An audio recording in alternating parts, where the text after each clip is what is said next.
Oh, Jinxie, you again. Oh, dark. Oh, Sir Edward. Started a bit early. Yep. Well, I kind of want to play some more of the Halo stuff in the evening because it opens up again in in about 2 hours. So I was gonna probably just start early and end early.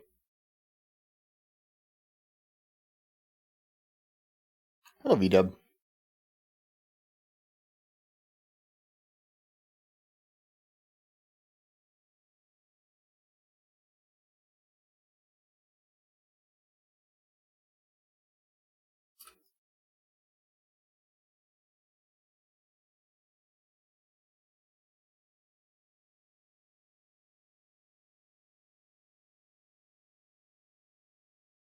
Return later. Wow. Why, Edward? Will these ads be over in the next seconds? Yeah. I've said before, if I had the ability, it opens again in, just because if I remember it, it was from my time, noon to 4 and 7 to 11. So they should open again at 5 o'clock Pacific or 7 o'clock my time. So in about, just under 2 hours, just under 2 hours. So I was probably going to end it at about 8 instead of 9 then. If I had the ability to shut off ads, I would. They are beneficial for Twitch, not the creator, compared to YouTube, where it's. I think MatPat just did a video on it that was talking about it. I think it's a 55-45 split to the creator's benefit. So, that's still a lot of money that goes to YouTube, but they also, host the platform and make all the tools and stuff. So I think that's fairly fair.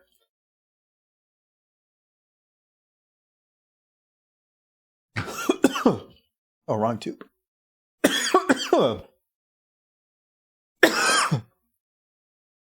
Booze went into the lungs, like literally. Oh, oh, that felt wonderful. Solve for why you can't. It's dividing by 0. Oh, hug. Yeah, actually, when I use because I use Brave for my browser, I think for the most part I never get ads because it's privacy focused browser. It tends to focus on privacy as the primary thing, so it tends to just have everything's pre-blocked. If anything raised to the 0th is 1. Yeah, but you're also dividing x by 0, so it's undefined. Yeah, so an undefined raised to a -1 is 1. Because normally in a mathematical function like that, you would start within the parentheses. Therefore, you wouldn't even get to the outside. But I'm trying not to die, but I literally breathed in and felt like liquid in my lungs. That was some characters actually don't care about it. Yeah, because they're probably doing some kind of an efficiency thing to make it easier. I don't have the music. Actually, I don't even have the music prepped. Where's my music?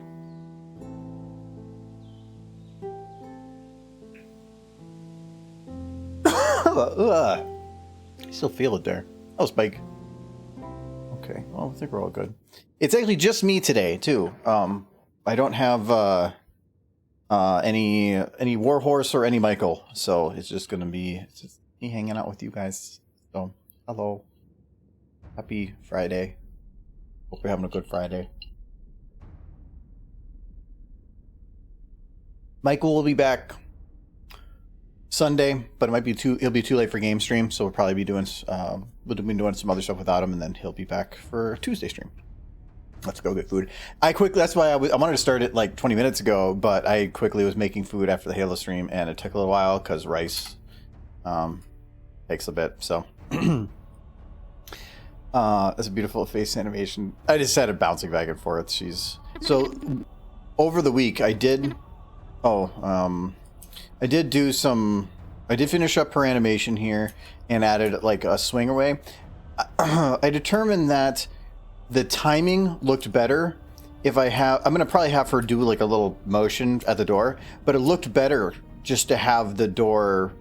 I mean, I might go, most I could probably go is like this maybe for timing, but actually looked better to have a complete break in the visuals, which was perfect because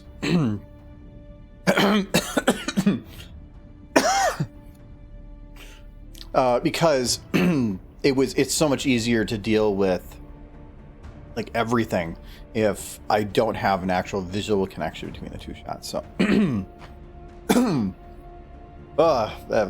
that's gonna probably take a little while to get through. So anyway, I did a little bit of the cleanup and lighting.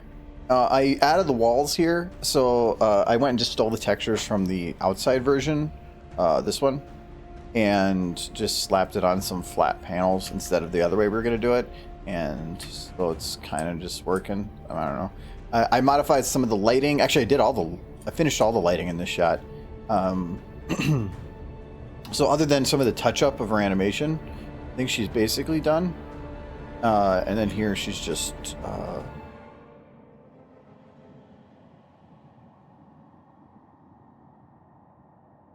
she just kind of swings around.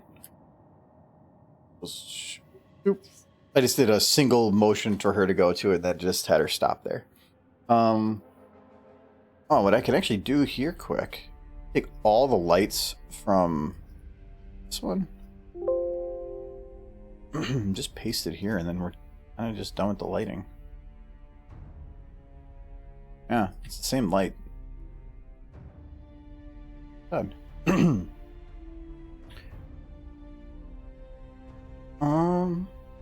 I'm unsure if the lighting is the same between these two. Let me double check. It's believable enough. What is... Definitely kind of looks like a flat line of light across the floor here, though. What is causing that? Not the sun. By main one. Yeah, it's main one. But I don't think it's actually hitting Sweetie at all. No?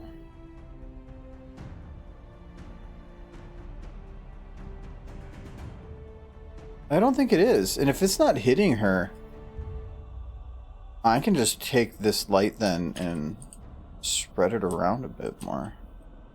Oh, this is a shadow light too.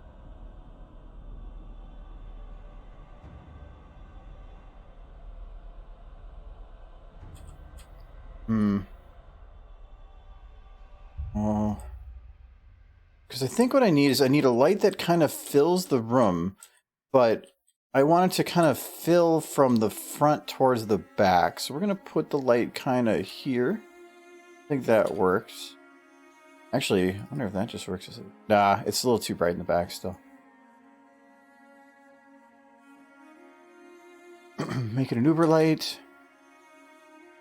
Spread everything out. And...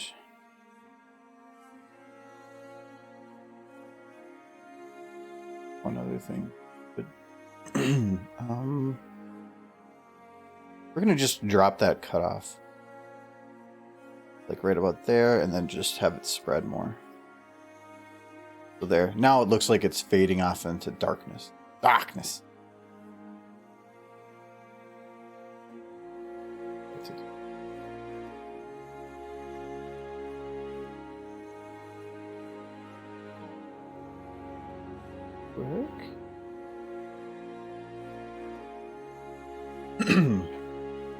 Otherwise, I think this one's kind of done.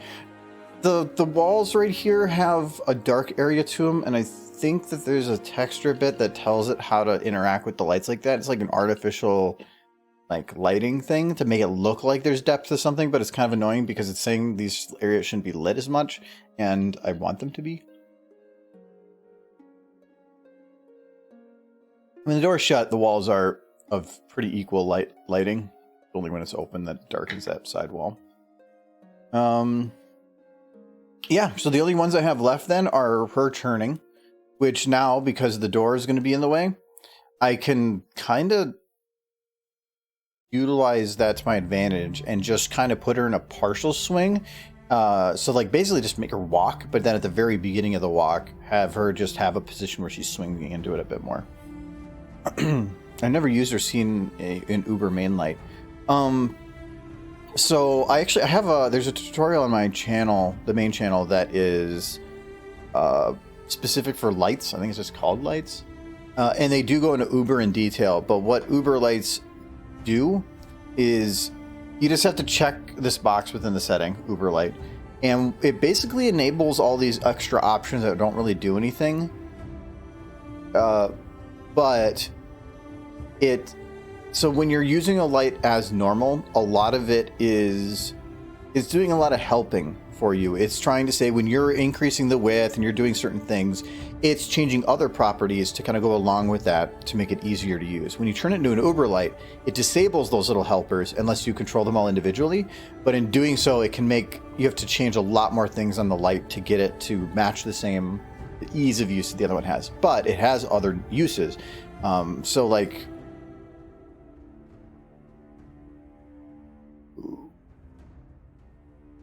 on this light, because I can zoom in and I can zoom out and it just stays a circle. But if and actually here, if you enable light frostrum, you can see on here that this is where the light starts. This is where the light ends. But you can still see that even though this is where it starts and ends, min distance and max distance aren't about whatever's physically in there. It's anything touching that box. So it's saying, because this whole map thing, this whole area that I'm in is one model, it is touching that model, and therefore it will interact with all of that model. So even though this box is showing right here, it's still hitting this back wall. That's where an Uber light comes in handy, because some of those are those detached values. So as soon as I change this to an Uber light, you're going to notice this little box is going to change, because now you're seeing all those extra controls. So while min and max are useful for just completely separating, like disconnecting from a model, you can see now these purple ones, and the purple ones are your cut on and cut off. So these are the ones that are more useful for, like, saying not hitting this back surface. So that's where these controls suddenly come in. So you can say cut on is coming up through there, cut off is what you see when it comes to the wall. There's going to be a little blue circle that's going to come in first. And you can see it's starting to dim at that point, and then there's going to be a red one afterwards. Or, oh, no, sorry, it's just another blue one.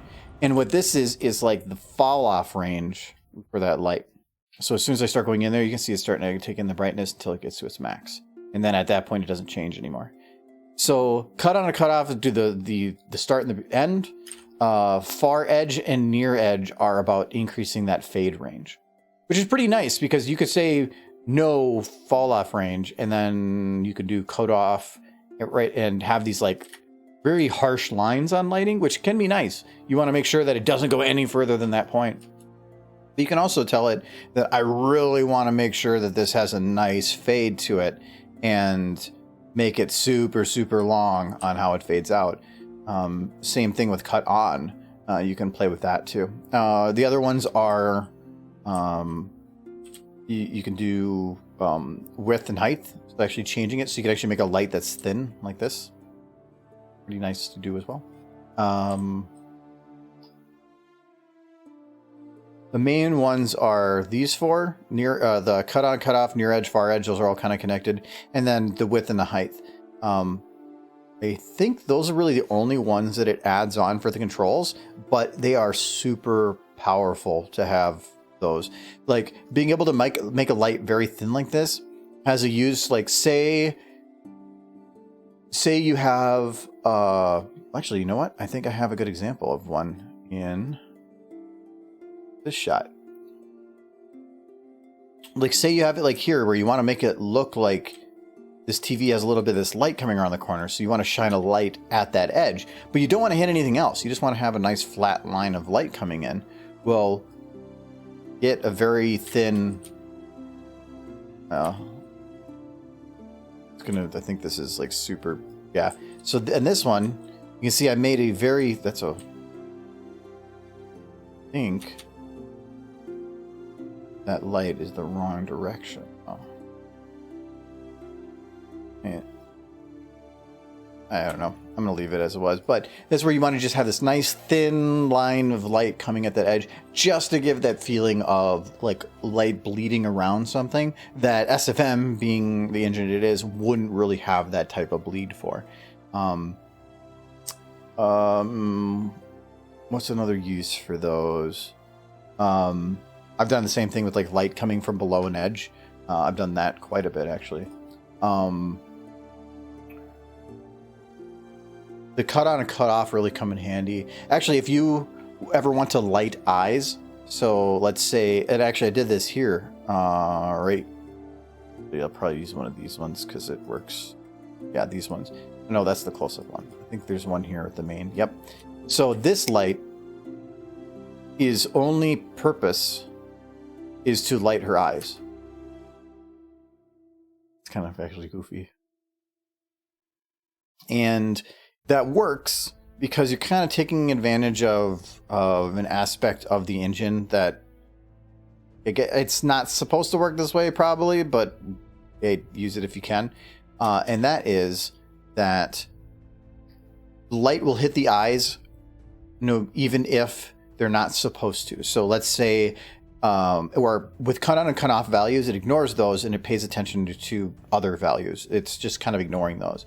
Because of that, you can shine a light at the face and then invert cut on, cut off. So my cut off is, instead of it being cut on, cut off, I'm actually moving them opposite, which means now it's like a negative. The light shouldn't exist, but it can still hit the eyes. As long as it's not shadowed, because if it's shadowed, the light will go away. It's just a property of that. So you can just add that extra little lighting to the eyes. And so, because the way I see it is mostly eyes are going to be reflective. They're going to reflect light back that comes at it. So they should always be a little bit brighter than everything else. That's kind of what I'm doing. So, so I always have a eye light of some sort. And then if I really want it to make, to enhance it, I will actually point it directly at the pupil. So like here, I wanted the center to cause like a glow effect. So I actually shined an individual light, just a super tiny one, right into her eye. It's like LASIK for 3D animation. She's not screaming, so I assume everything's okay. Decided to make pasta. Ooh, that sounds good.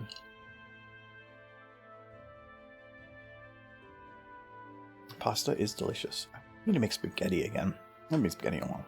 I picked up like super fancy like sausage stuff to make with it too. Oh, I also added a camera motion there because I felt like it was kind of. Oh, kind of actually. Oh, actually, no, I know what I needed. Okay, so it stops for a sec because I didn't adjust the camera when I extended the shot. Okay, there you go. Now it works better. So what I need to do now is I need to figure out what I want her to do, because she's walking up here, but nothing is happening for 3 or 4 seconds. She's just walking. So I was trying to think, well, what do I want her to do? And so I had considered having her mumble before, and now that 15 AI is up again, I thought like, well, maybe I can actually make that work now. So I did pull some or an audio line. Stupid ponies ringing doorbells when I'm watching TV. If it's Scootaloo again, I'm gonna. So, I think it's like stupid ponies interrupting me while I'm watching, ringing doorbells while I'm watching TV. If it's Scootaloo again, I'm gonna kick. Oh, I'm gonna kick. I think I actually have her say, kick. I just cut it. And I'm gonna punch her in the. Oh. Yeah, because I end the audio bit with just saying the, but then it speaks it as if it's the end of a sentence, and so it went too high, so I just cut it. Again, I'm gonna. So I thought it would be funnier to just cut the audio there.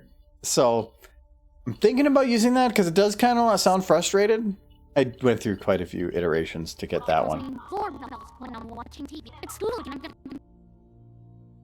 And then, but then I thought about like, do I want to have her cut off and like I might need to have her go like what? Or something there, but that's super easy. Actually, I could probably just mix it with like the mouth open right here. I don't know what I'm gonna do here for her talking then, but I can worry about that right now for this. I'm not too worried about doing the lip syncing right now. I'd rather figure out whether, well, I think I'm gonna go forward with it. I can't think of what else to really make her do. Hello, Midnight. I started early, so you're not late. You're just less early. We should have done is written the whole sentence, then cut off the end, leaving punch as the last word. No, and I thought about that afterwards, but I really like the way that this sounds. And so I didn't want to go through that cycle of like running it, trying to get that right. Because there was a bunch where she sounded just angry, and I wanted frustrated or annoyed. And it just took me a while to get that right sound to it. So,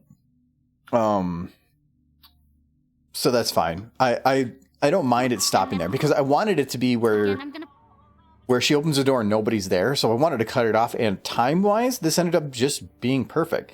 She starts talking off camera, which I think is the better way to do it. And she continues right until the door, she's able to look out the door. So I thought that worked kind of well. Cool. Thank you, Nolan. And congrats, Picklevore. I actually had it earlier. So when I did the YouTube stream yesterday, I had linked my Twitch and my YouTube through Streamlabs to work. And then I was like, oh, okay, well, that was the only way I could get it to like connect the settings so I didn't have to remake all the stuff. When I went to go log into it today, it made YouTube my primary, and you cannot change your primary for some reason. So my whole Streamlabs was linked to the wrong account, and it would have had a notification come up anytime I got a subscriber on YouTube. And I'm like, no, what's going on? So I had to like oh god, that was annoying. It took me like a half hour to figure out what the hell to do to fix that. I basically had to like remove Twitch from my Streamlabs, then re-log in just through my Twitch on there, and to lock it in my new primary. I mean, I guess if you want to save animation time, you just make her inner monologue. No, well, no, because that would still be weird, because there's no way to present speaking audio as inner monologue without some kind of other context. It would be too confusing. So you could add like a hollow sound to it or something, but it's still whatever. I'm not worried about the lip syncing part of it, because I can just kind of go cheap, and this isn't the fancy model, so the lips don't have like the 80,000 controls. So, and it's only like 3 minutes anyway, or 3 seconds. He's ringing doorbells when I'm watching TV. So we can actually probably start that a little bit and see how far we get on it. The one thing that's going to be annoying though is I do not want to work from that model. She's already moving, so it'd be really hard to lip sync.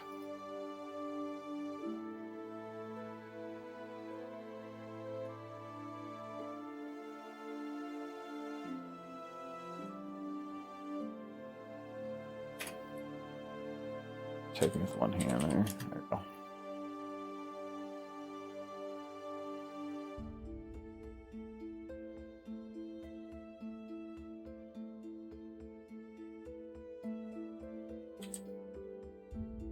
Oh. That's a little awkward. Come out here. Float for it with me. Streamlabs was Streamlabs. Thank you. Hello, Carrot. Yeah. It has some cool features, but it also has some frustrating features, so. The one thing I never really understood was multi-stream thing. It feels like you care about an audience, but you split them in half. Why don't you just push people towards one medium? I don't get it. Okay, so I need to make this neutral just to make it even. Because it's defaulted to smile. If I go to this for lips and start the lip syncing from there, it allows me to control whether or not she's smiling or not, where if the neutral's up, I don't really. And actually, I gotta. And I always like having the pucker in a little bit. Mainly because if a mouth goes backwards, stretch makes it go back really far and looks weird. So when I do lip syncing, I prefer putting pucker forward and then just reducing the pucker more. Plus, I feel like it looks more natural for talking or something. Let's shooting star. Let's see here. Oh, I probably want to turn her up too. Stupid ponies ringing doorbells when I'm watching TV. Wait, why is the Puppet Pal stuff on dialogue? And I guess, but I do not want to listen to that. You know, we're gonna. Can I like? Oop. Can I just like X or cut and paste? Oh, that actually worked. I thought SFM was gonna be a stupid. If it's Scootaloo. I'm gonna mute this too because I think that that's not gonna be needed. So is your plan to just copy the animation onto this screen character? Yep. So when it comes to lip syncing, I'm only doing the mouth, and there's nothing happening on her mouth.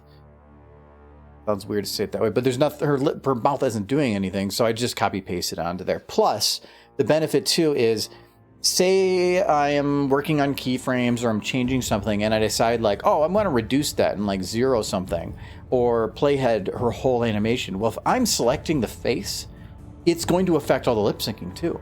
So, I don't want that. I don't want it to break everything that I had just done all the lip syncing work on. So by doing it in a separate model, it allows me to recover my lip syncing work if it happens to if I did something wrong. And I probably do something wrong at least half the time. So it's a lessons learned type thing.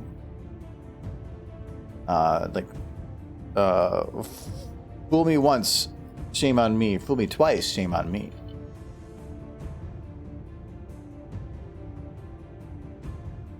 Is it me, or does the color shading keep changing for the screen? Like more saturated, less saturated?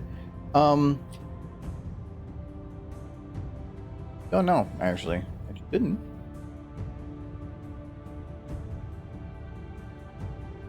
I don't think there would be anything on my... Oh, well, if I go back and forth between, like... Oh.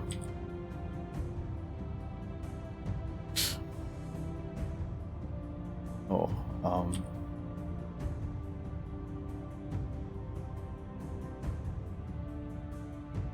Ha ha ha.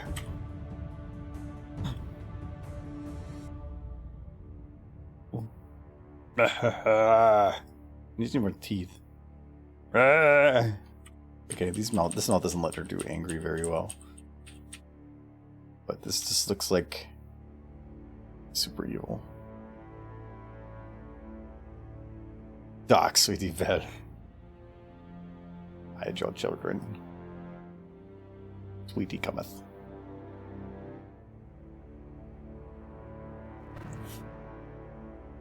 All right. Execute. We can do that.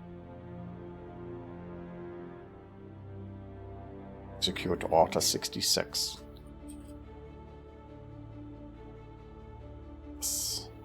Murder. Husband. No lives. Murder.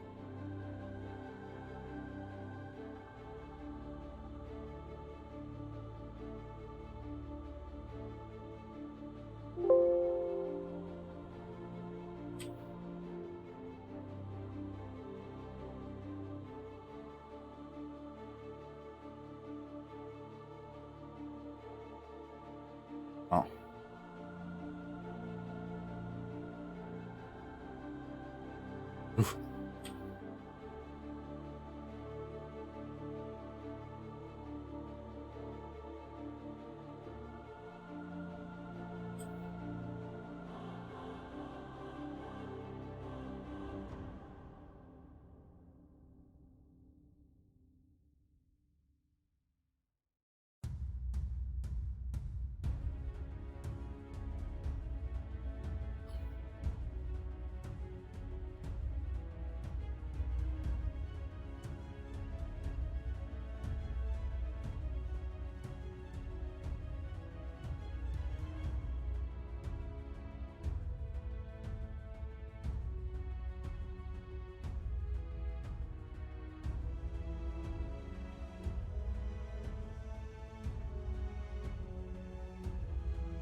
Can't do that with that. Ooh. One. Whoa. Back here. Table shadows.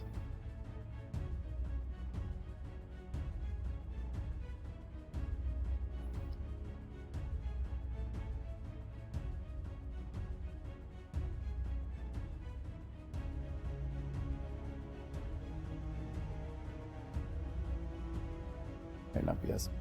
I think I need to get some good harsh lighting on the eyes there. There we go. That's a bit better.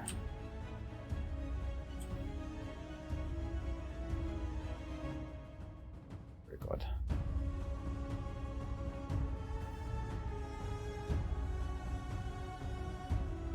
Very bad, Sweetie Belle. There we go. Sweetie Belle. Be well. I'm Sweetie Belle. Wow. Sweetie Belle's gonna do the Chris Pratt step down. Sweetie Belle's now going to be Mario. It's me, Mario. Bow to Mario. Those eyes legit reminding me of Sweetie, but kind of. Maybe we could make her good. And then she's like, oh, she's like green. Oh, sad. It's actually very much like the shots I did for Prince on his thing.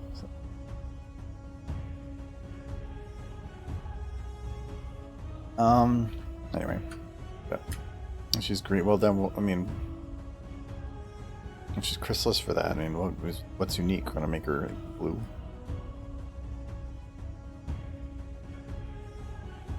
Oh, like, what does that mean? Super blue. Oh. Sure. Oh. Any other type of color mixed in, you just glow. How are you doing, Sweetie Belle? Blind. Ooh, this looks sad. Okay, we're gonna undo Sweetie Belle's.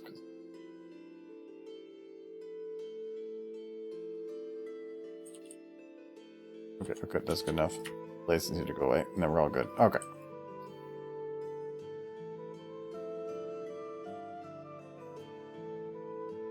Or what I just trying to see. It was sweet, but she's okay. She needs some hugs. That's about it. Particle functions initiated. Error activating directive annoy sister. Sister is not present. Brave mode. Ooh, go with that. Alright, so what we got her saying here? Stupid pony's ringing. Yeah, I gotta turn her up now.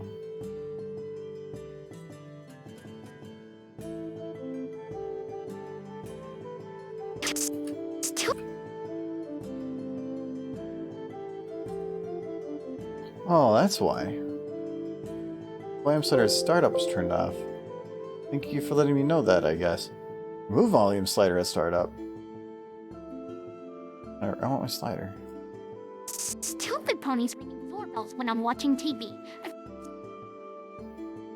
Right back on topic. Yeah. Oh, Sarah. I just noticed that you're there too. Sweetie is in her teen years now. Who knows? They never really tell you their age. It's like, how old is Bart Simpson? You can't just go off of how many seasons there are, because if that was the case, then he would literally be hitting middle age.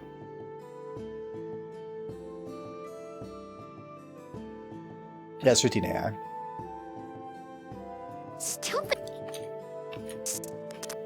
I'm gonna try to kind of rush this, because I don't care enough. I haven't lip synced in a while, actually.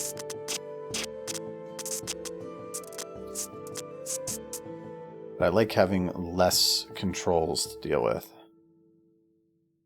Black magic incarnate. Itos. Ooh, set. Okay, so we need yeah. Or pucker. Maybe a little lip out.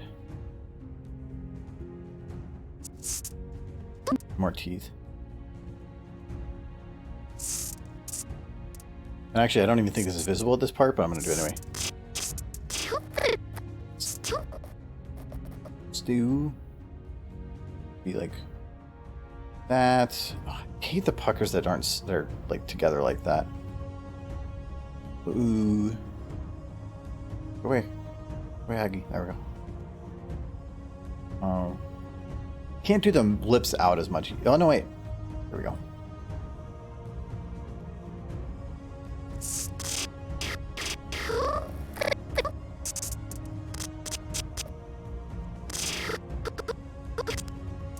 I think this needs to be extended a little bit further. Kind of. Yeah.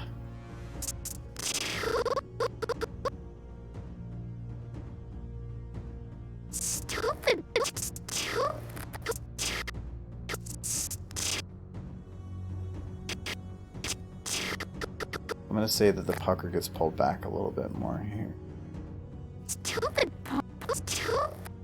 Head. Head. A little bit like that.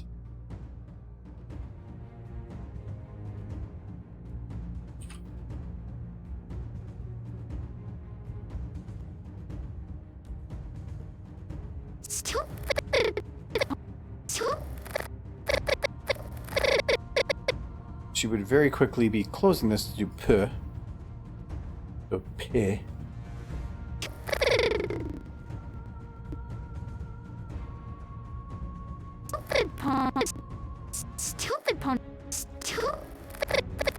But I need to have this closed for longer.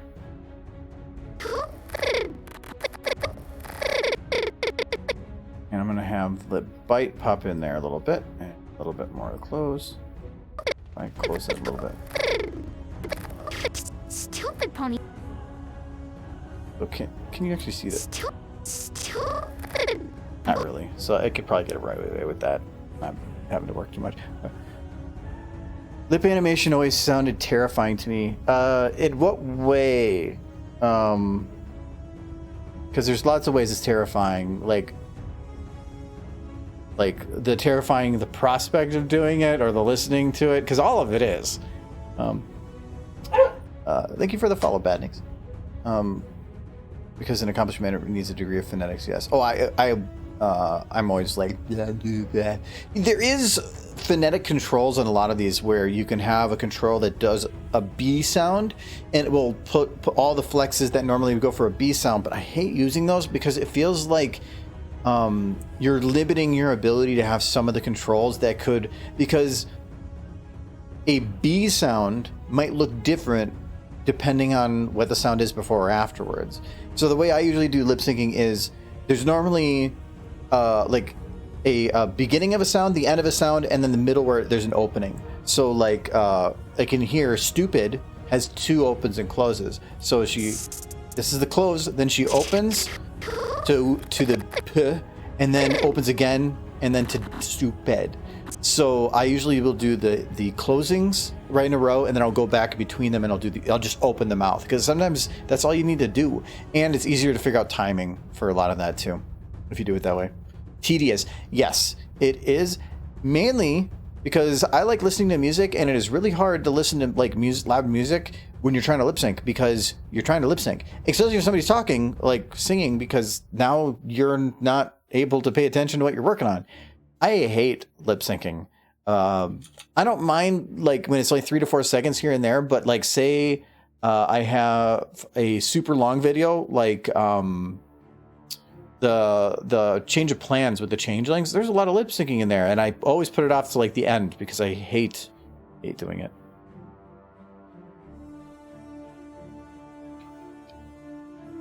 Syncing stupid. Stupid ponies. Started doing animation, and oh dear God, I have the still movement set up. How do I motion it to be more smoother? How do I motion it to be more smoother? I like the wording on that. There's no right answer for that, because it's always situational, and it's just about putting the time into like realizing where those moments are and what you can do with them.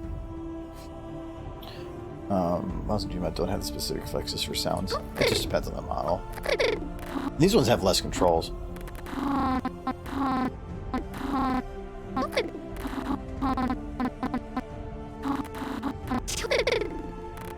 So here, she should have actually closed this boat faster. And I probably will even blend that a little bit so that it's like smoother across, and then just re-add the close in the middle, just because it's just better that way. Now we need to do like getting her into that p. So she probably would do kind of like a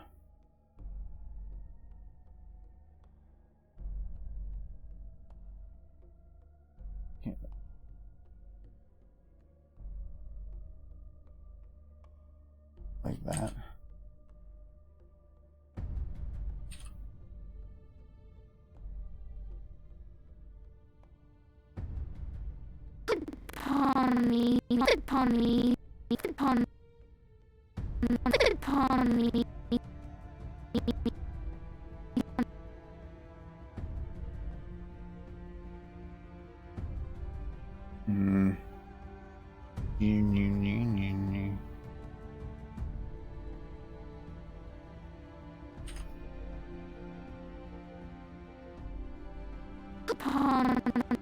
This one's gonna be tough because of the spacing for this. I think what I need to do is move this further back this way.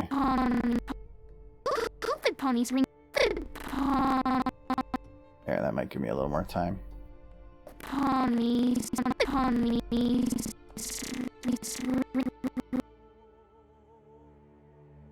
Okay, so do a little...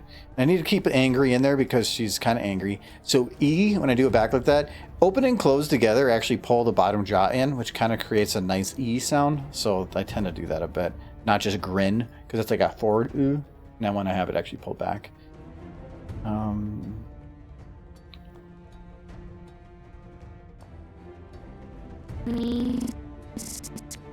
then we'll just open here. Unless her eye right there. This is where having the jawbone can be nice, because I can actually angle it downwards, but I don't have that option right now. Remember, hello, I've returned. Welcome back, Edward. I remember you had set up with Trixie with the Alucard Fluttershy. Oh, that was me. That was just the phases that I go through, which was keyframe blend. It was keyframes, then initial rounding, and then the third pass is cleanup and then touch up. So cleanup being I basically just added the secondary animation, and then the cleanup being like hair and tail, the stuff that's like secondary to the secondary, like the naturally flowing, no control stuff. But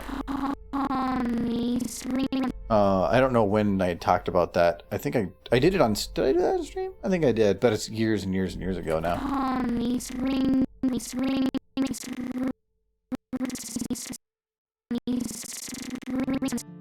Ringing, your two-foot ponies ringing, two-foot ponies ringing, two-foot ponies ringing. So this is... I think I'm... I don't have an R. Okay. You can. The nice thing is though, if you get a sound that sounds very similar to something that's already been done, you can just go to it and playhead. Or if it's the same word, if she says pony twice or ponies, I can just copy paste a lip sync from that and pop it in, smooth out the edges, and voila, you got a word done. That's why I don't. Sometimes singing can be annoying, but if singing has repeated lyrics, awesome. So much copy pasting.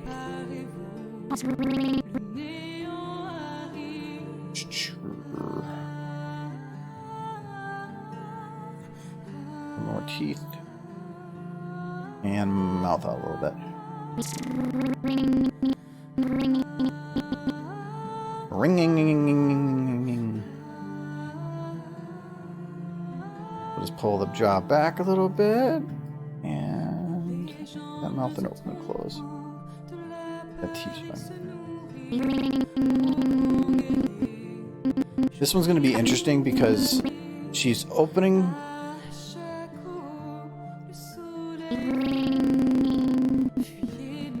But she has to go back to this position at this point.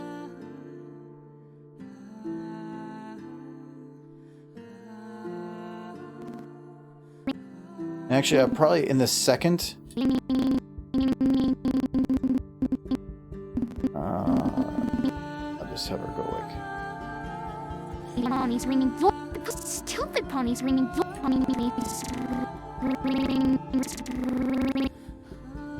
I'm off on. I can stretch this back. Stupid ponies ringing door. Ponies ringing. Here, I can probably do a little bit more open, a little less. No, a little less teeth. So if I do that, I don't have like the same stretch that I would like on some of the others. Ponies ringing.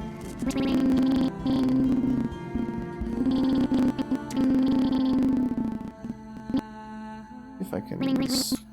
I can't stretch that anymore. But Stupid ponies ringing door. Stupid ponies. Stupid. Can't do a good peep with this one too. Ponies ringing. I think this needs to be quicker. Ringing. Nope. I might just call it good, not care. Because I'm probably going to have her like swinging her head around anyway. Oh, Kite. So is that what the fox says? Ring-a-ding-ding-ding. No, I was thinking, what was that one meme with like the frog that drives around the city? I thought he did like a ring-a-ding-ding thing.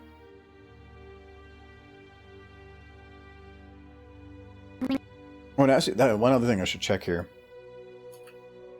Stupid ponies ringing doorbells when I'm watching TV. If it's Scootaloo again, I'm gonna.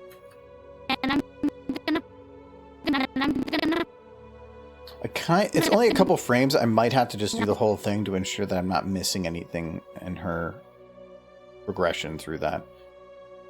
Because I was thinking, like, do I have a word there I could skip? Doorbells when I'm. Ponies ringing. Yeah. Okay. Somebody remembers the frog. The one that it's like he was like naked, wasn't he? And he had like his ring-a-dingy flopping in the wind. He's something like that.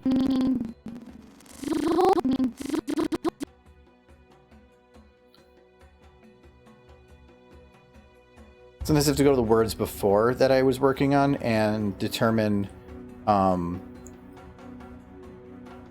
is the word before going to change the word after it and how it starts. And here, maybe, but I'm not going to worry about it.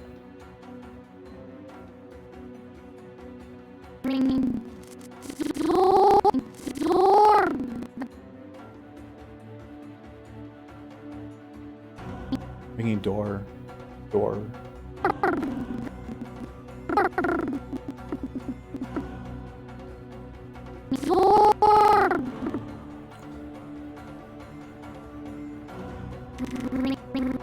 So this was already an R, and it's kind of matching what I already want, so boop, done.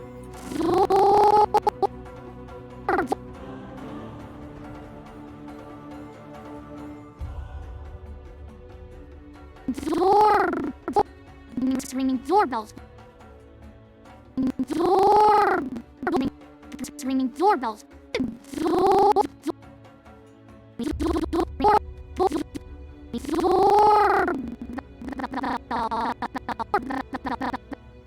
Okay, and then we're gonna do bell. So I didn't do a B, but I did a P. And they can be pretty similar. I'm gonna pull up some of the down there.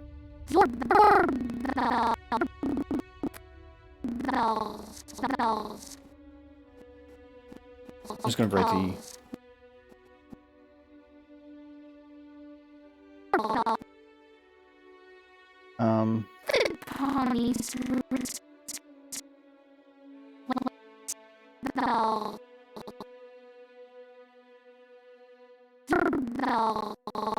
this one I'm gonna have to go back in a little bit too because the beginning of it's gonna have more pucker.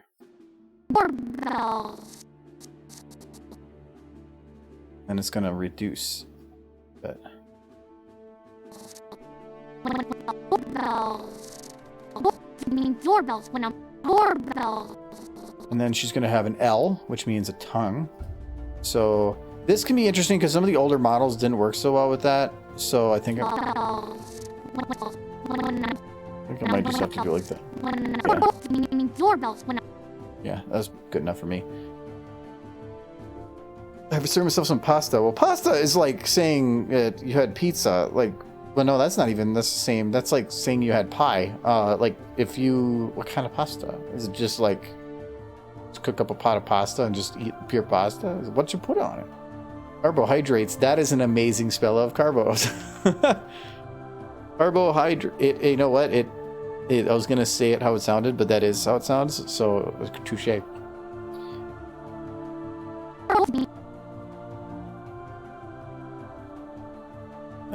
it was weirdly naked and providing a rather silly remix of Axel F. Yeah, it was great though. I made hamburger helper. Without the hamburger, an extra value yes to blend cheese. Hamburger helper is not pasta. Like Olive Garden. Well, Olive Garden at least is pasta, kind of.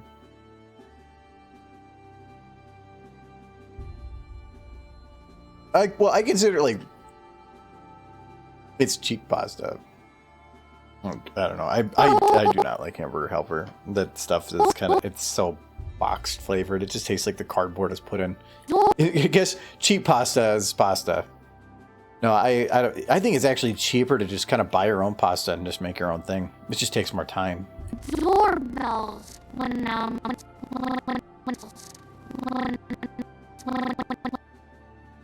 Actually, I love making Alfredo from scratch. It's actually not that bad. Really, all Alfredo is heavy whipping cream, butter, and Parmesan.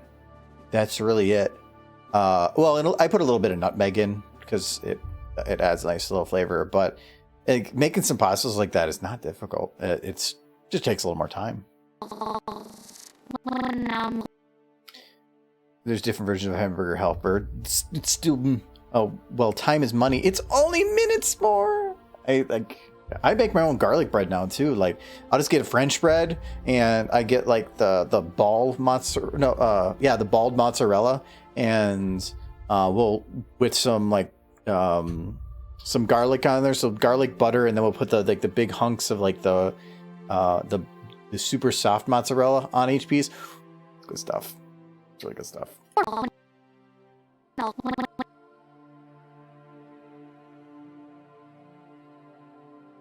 When I first like kind of was living out on my own, we used to make like sandwiches and frozen burritos and stuff. And eventually, especially once I got laid off from my job for 5 months, I just got sick of eating like that, like cheap stuff. And so we started, and it's not even cheap. It's more about just fast stuff. So we started putting time into learning a lot of it. And now I can, if I make curry from scratch, yeah, that takes like an hour and 45 minutes. It takes a while, but it's so good. So, but then there's other things that just takes minutes. So, but it just depends.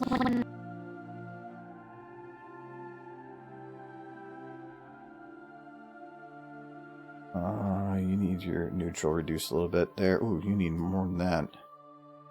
Why you stop breaking your mouth, sweetie belle?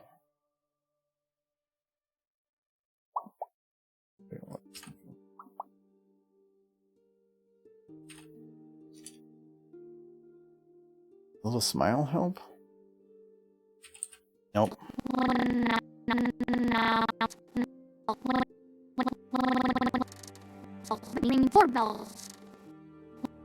Okay, so this, I'm gonna go back and then put that down. Oh. Still. Because this is when I'm watching some of these they're so close that the letters are going to start combining, and so the look isn't going to be the exact phonetic. So when I'm like, you're not going when We're going when I'm, and so like the whole N gets blended in with the rest. So I'm trying to figure out how to do that. I think it's just going to be a light grin. I'm smiling.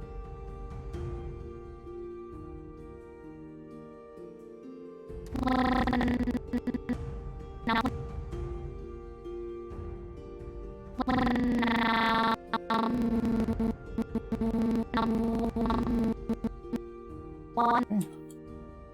So now I need M, which is, oh, this is where I like having the old C flex. Not old, I guess it's the newer, but we're gonna do that. We're gonna do a little lip bite, a little bit more lip bite because lip out to outer, and then go jaw close. Add a little bit that to turn the jaw. Basically, just I want to make sure I'm not showing the teeth, but I want to have it kind of really up there in the mouth. Like, so ask Google to ask Siri what day of the week it is. There's an old prank I remember hearing where it was a guy that would, or he actually did it, but he called a Chinese restaurant and put in an order, and then said, "Hey, can you hold on a second?" Went to another Chinese restaurant, called them and said, "I'd like to place an order." And then when they asked what you want, he would go to the other one and say, "Can you repeat the order that I asked for?" And then he put the phones together, and he had both of them try to talk to each other about what their order was, and it was pretty funny because you have a phone talking to a phone, so it's already degraded twice with accents that are probably from different locations, so they have no idea what they're saying. It's great.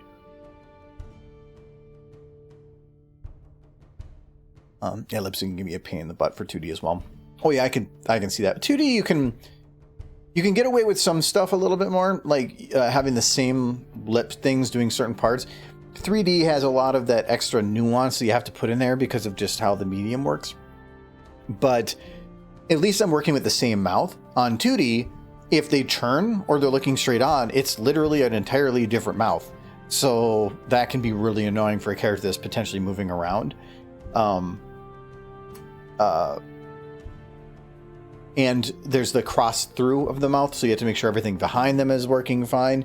There was actually a thing with, I brought this up before, it was Cloudy with a Chance of Meatballs, where they were talking about that, where if they had a profile shot of somebody, the 3D of the mouth would actually have it where you could see the other side of the inside of the mouth, but they determined that it didn't look right. So they would actually like stretch the mouth so that there was a pass through to be more like a 2D type art style in 3D, even though that legitimately wasn't really how it was supposed to look.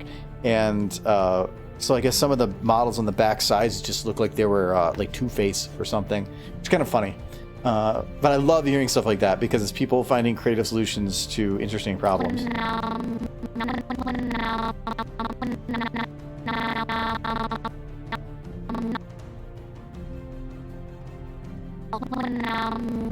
Doorbells when I'm watching. Ponies ringing doorbells when I'm watching. Stupid ponies ringing doorbells when I'm watching. And I think when I go to the finish this, I might take a lot of her mouth and scrunch it down more so that it was more of a mumble, which means little mouth movements. But then at certain parts where it's like I'm or something, I might have the mouth open more, just because it's like she's mumbling. But then when she gets frustrated at certain parts, like she pronounces them stronger. I'll figure that out. But I can't add more animation to something. I can only remove. So I want to do it as normal and then reduce from there wherever I need. Yeah, it's what was it? Monty Ohm, back Rooster Teeth animator, had once said that he loves watching the behind the scenes for movies. He'll just put them on repeat in the background when he's working on stuff, because a lot of the director's commentaries are about saying, hey, when we were doing this was a problem. We had no idea how to find the solution. So they ended up finding these weird type of solutions for stuff. I was just watching a thing on Breaking Bad where they had one of the scenes where they had this camera that comes out from when he's in the cellar laughing, and it keeps going upwards, and they wanted it to go all the way to the ceiling, and it is a fantastic shot. But they didn't have the equipment in Albuquerque to do it. That type of equipment was in Las Vegas or in Los Angeles. So they had some of the people that were very passionate about the show that worked there worked all weekend and like put together this really like weird rigging device so that they could actually pull the camera back up. And it's a little shaky, but that kind of makes it feel chaotic as it's going. And it ends up they were able to get this weird shot. So it was, I don't like when people say like, I want to do this, but I don't have the tools or I can't do it. So I'm just not going to do it. Well, if you can't do it, or if the tools don't let you, then find some way around it. It's sometimes it's just about thinking outside the box. And I love when people can find those weird solutions that you're like, how the hell did you think of that? And they're like, well, we were doing a lot of drinking or something. And I just find that so cool. It's not that easy, Argo. No, but I'm saying it's the more often you do that, the more often you think you try to put yourself outside the box. You might not always find a solution, but trying to find a creative solution, the more you do it, the more of those creative solutions you come up with. It's another tool in your box. And the next time you run into that situation, you now have another tool to work with. And you do that enough and you can start mixing tools together and coming up with these like really weird creative solutions to stuff that is very satisfying when you do. Thank you for the follow, Blackboard. Thank you. Improvise, adapt, fail, overcome. Failing is the best teacher by far. If all you do in life is succeed, I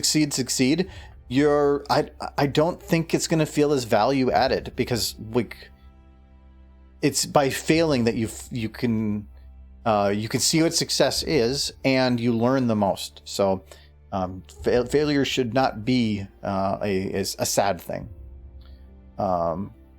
Kind of hope what happened. So I definitely need to know if something needs to be turned off. Last time I went a week almost without a fridge because you came up, looked, and told me to turn it off. Then you came up and drained it, and it's cold enough and I'm repaying. What? The end of the movie is temporary. Just marked it as one. I have no idea what you just said, actually. You'll have the quote for something. Okay, I'm very confused. It was a very big paragraph. I'm watching Tempest when I'm... Oh, actually, I just did one, or when. It's over there, right there. Is that a text to a landlord? Maybe.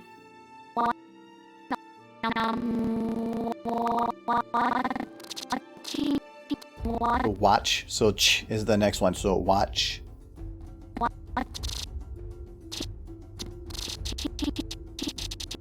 This right here. What? Oh, this one actually is going to be interesting.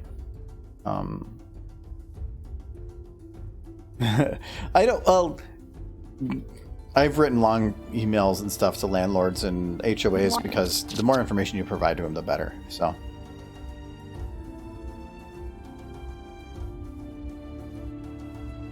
I have a pet peeve when I'm at work because I do a lot of IT support for my group, and they'll email and they'll say, "Hey, I'm having a problem with this program," and that's it.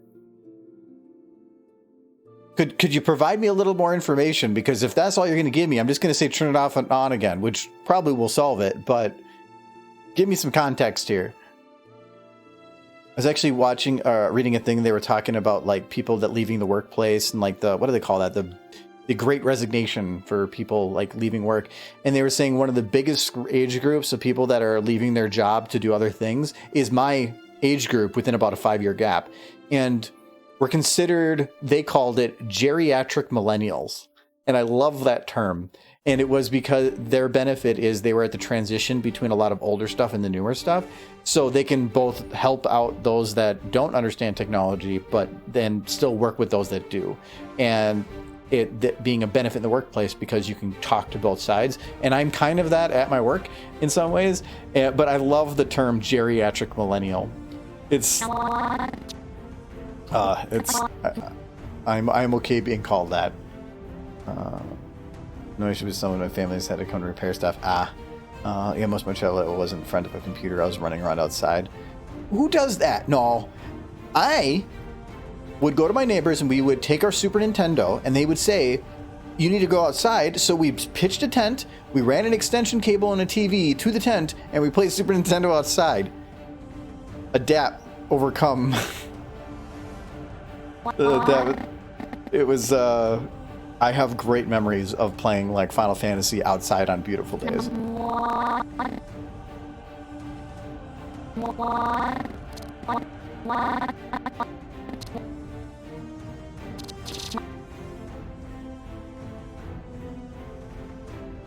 Actually wish I could do that more. I got a tablet so that I could stream games to it, but it doesn't really stream that well. I was able to put Valheim in my backyard from it, but the delay is a little annoying for it. Like, certain games are fine with it. I was playing Switch out there one day. Like, just like, screw it.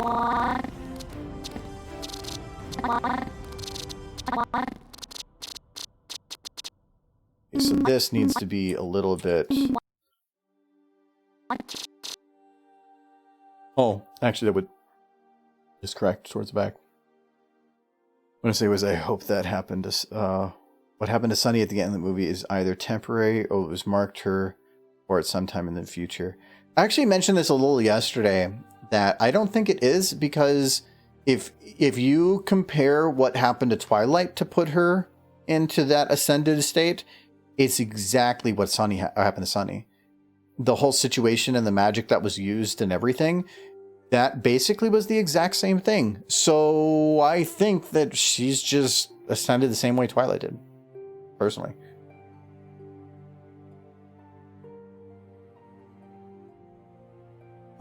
Like one humorous tech support diagnosis from user-friendly webcomic PEBCAC. Problem exists between keyboard and chair. Yeah, okay. And there's also the RTFM for read the manual. That was one of my favorites too. Sonny McBaconson. Ooh, well, she sounds delicious. If it were intended to be permanent, wouldn't it be more solid?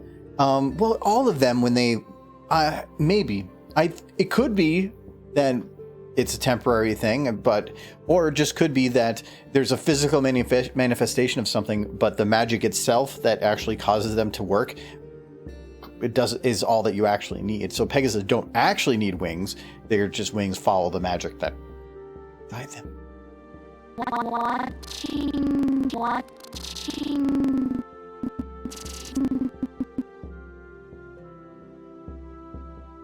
I wonder if I can just grab one of the others.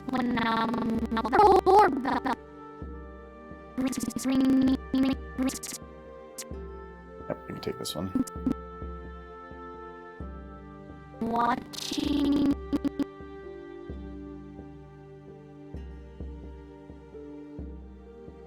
This is the one where I kind of wish I had one of the other flexes, because the you can't really do you have to do a weird thing with the back, and you can't do it with these ones.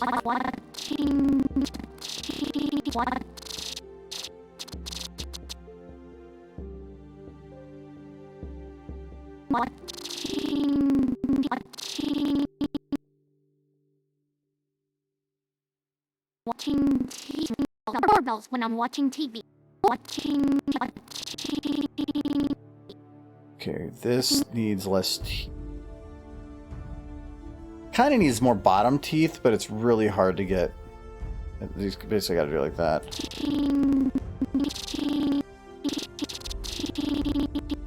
I need to have more pucker. Standing here at the beginning. I'm watching. That'll work. Charlie didn't need wings at all to fly. That's cheating. Cheating. She's using other magic. Charlie was kind of an exception because of how powerful she was. Well, that kind of also sounds like a MacGuffin of some sort.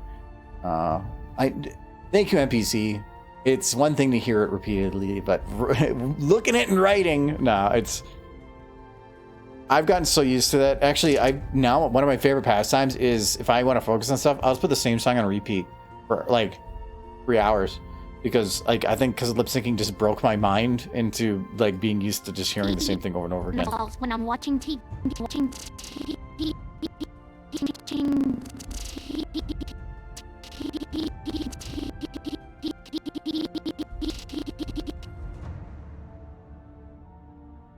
ring doorbells. Okay, I think I can take this one. Maybe not all of it. But then just add a little T. Yeah, there we go.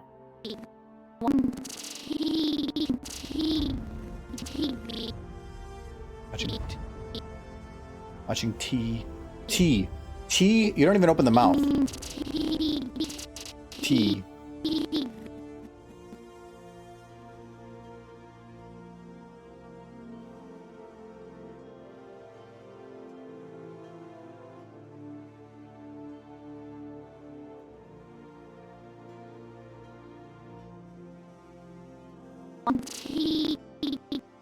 I'm gonna have it open just ever so slightly.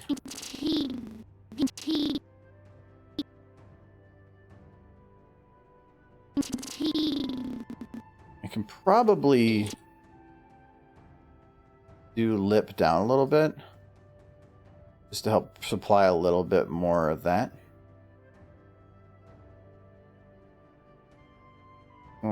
Would you like some tea? No tea. Especially from Trixie. I got stuck with that phrase for years. I'm not gonna even try assessing it. Trying it. It really changes you when you work on a project with the same phrase for a month. Yeah. It's also like when you say the same word too often, or you write.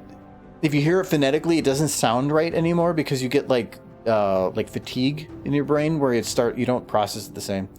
I think it's because it seems like it would have been mentioned if there were still Atlicorns. Well, who knows? They've only really talked about 3 cities in the entire world. There's probably ones outside of that. It sounds like Equestria basically is locked to those 3 cities because it took those 3 places to come together to bring everything back.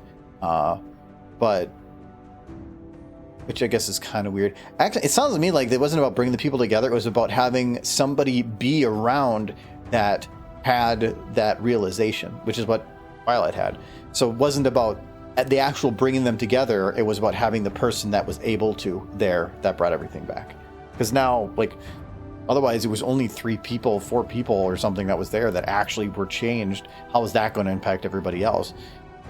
So, but it's also a kid's show, so.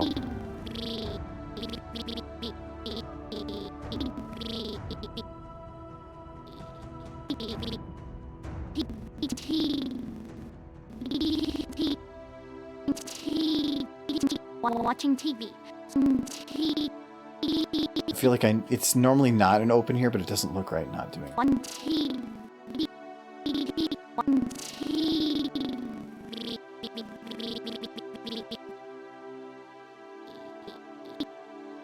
TV. So we're gonna do a little lip bite. A little angry. I know she looks sad.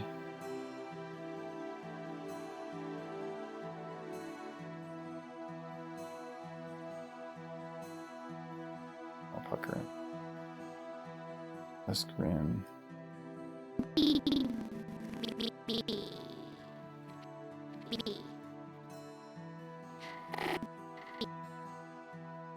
Doorbells.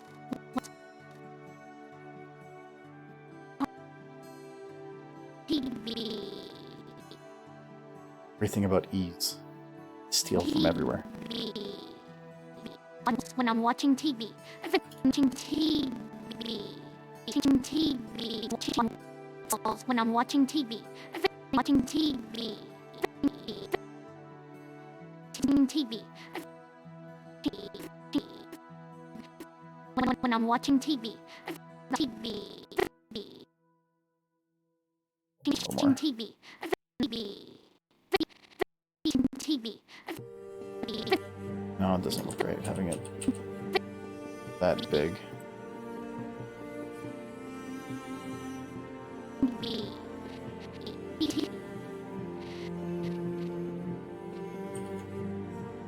TV. I just grab it. Heldrak. There's other cities named in the station destination board. Main hat specifically is there. Yeah, but they never talk about it. Like, even when she says, where are unicorns from? She says Bridalwood. She says, I knew it, but Is it because it's a forest sounding thing, or because she actually knows it as a city? But I don't know, because it seems like it was only those 3 areas that were ever mentioned. But you can't mention too many others without knowing a large portion of the story. If you're just locking yourself into some whatever. Is this Elder Scroll music? No, it's actually Dark Fantasy Studios. It's a pack I got in Humble Bundle a while ago, and it's their guild something. It's guild something something. This song is actually called Winter Guild, but it's just it kind of just like checks the box for stuff that I like, and it's subtle that I always kind of look for, but it does kind of sound like it in a way. I think they'd probably make new trains. I don't think they'd be using Industrial Revolution era tech when they're in the digital age. No, it's like big old coal trains, just like. Yeah, I never understood that. Like, the one problem I had with the show ended up being, or the movie, was that there's no supply chain to gain the materials needed to make the things that they're trying to make. All that technology they're trying to make requires tons of resources, golds and metals and fine resources, and where do you get all those materials? You can't mine it all within your small little area, meaning that they had to import it. But apparently they all lived within their small area. If they wanted to have wood shacks and farming and that was it, sure. But with cell phones, there's a lot of stuff needed in that. So the supply chain didn't make any sense to me. But again, it's magic horses, so. If it's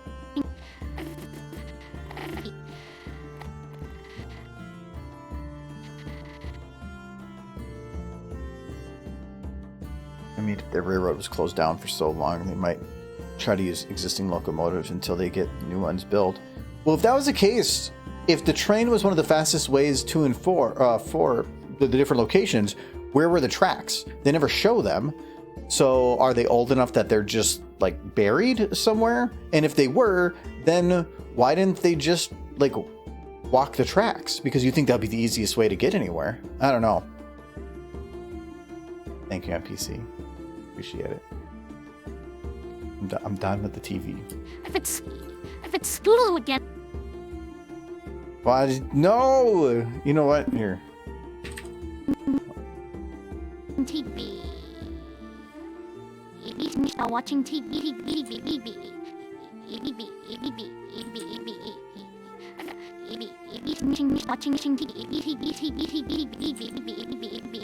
You like this better?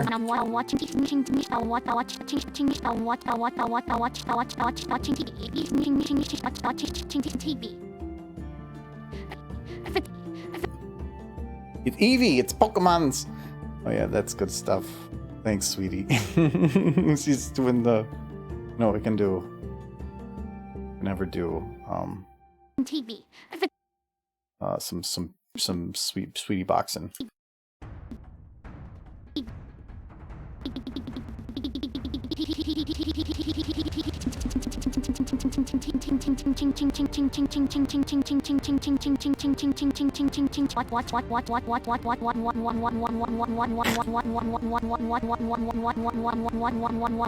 It's like Windows had an error.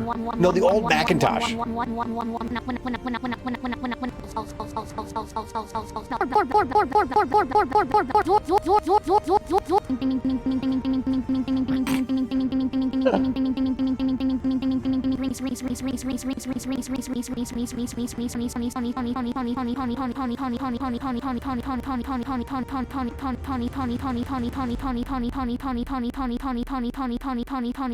knows what she is.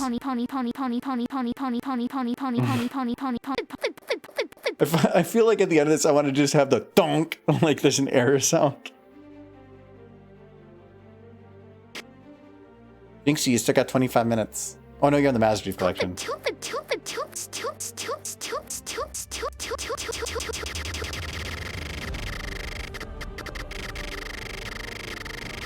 She's trying to start her engine.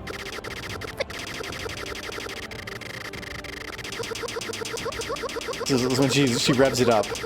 She's like, she backs it up a little bit, and then she's like, Feels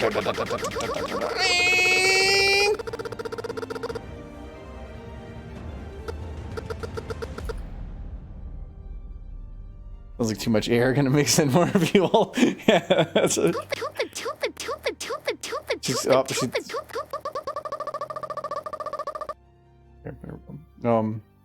Scout bonk and bonked sounds from a short film attacking heavy. Anyway, there was a stupid face. There's a stupid face. Oh, I'm testing a random controller. I have that apparently has weird turbo shooting functions. Cheater! But two stupid faces. I missed the one. Oh, you did two right in a row. Okay. I did see the one. I must have missed the other one. Breaking ponies. It is. I am very good at that. Breaking is so much easier than not breaking. I get 3. How am I supposed to do 3? Okay. We need 3 ponies. That's how we're gonna do this. We're just gonna load 3 ponies in. Start giving me some pony names. As long as I have the model or I'm able to get it. Be Luna. I don't. I'm gonna just go with Luna. You could do it, but it's not gonna do anything. I can't. How many ponies am I supposed to load in here? We're at. Oh, okay. We've got Luna. Nebulous Regulus? Who the hell is that?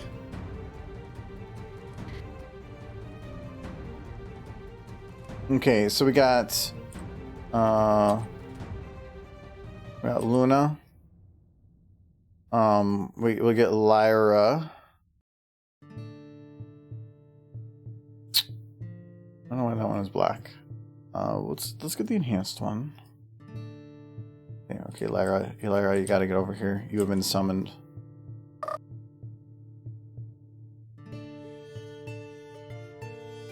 Okay.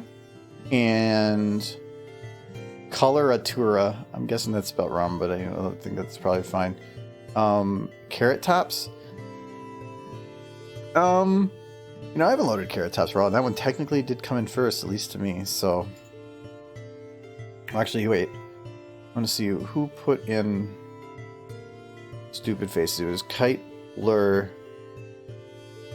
Blur said Tempest, so Blur put in one of the stupid faces. So we will load in Tempest. I haven't done anything with it. I'll reload him again.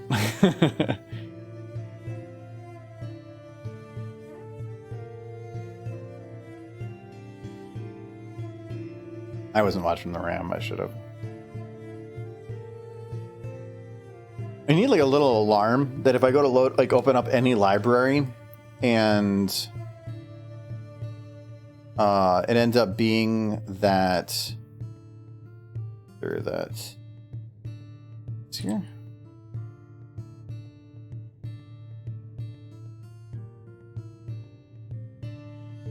But that's all fine. That it like plays a little alarm or something.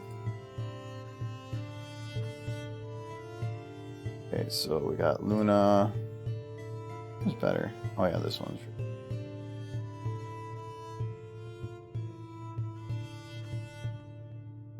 We got some Lyra.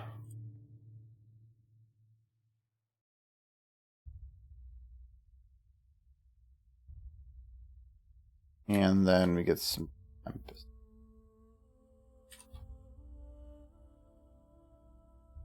I like the Tempest. Like, I love Tempest as a character, but I always felt she kind of looked a little like jowly from the front, and so I never really used her much. I can make an alarm sound for you, but I don't know how to script it. Like SFM usage. Oh no, it's fine. It would probably be. I find it so annoying. I'd probably shut it off.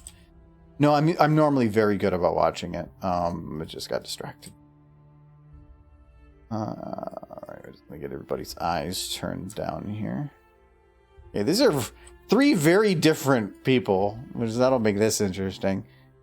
I don't know why she has black hair.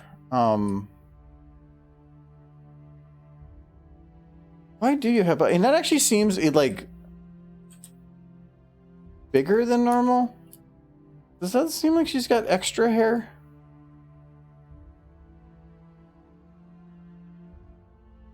Yeah, it feels like she's got like a lot of hair.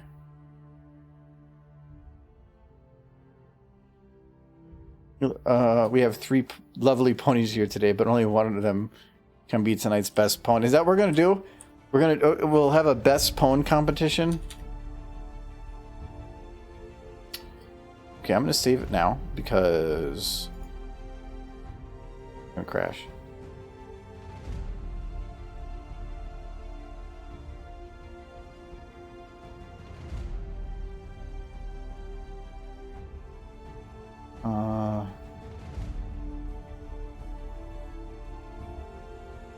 I'm afraid to click anything because I feel like it's just going to crash as soon as I do. There we go. Okay, so there's the stage. We're going to see who is best pone. Okay, so we got pone number 1.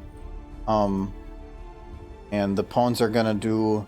They're going to do a dance for you to show who is best pone. Luna is first.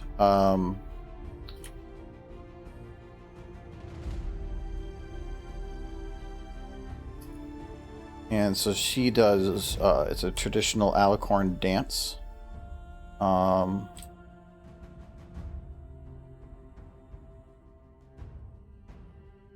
gonna... Right there.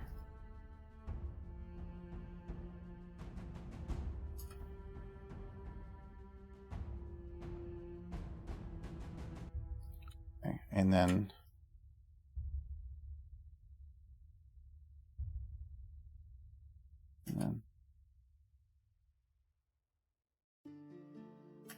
Okay, so this is Luna with her traditional alicorn dance. It's handed down through the alicorn family for generations.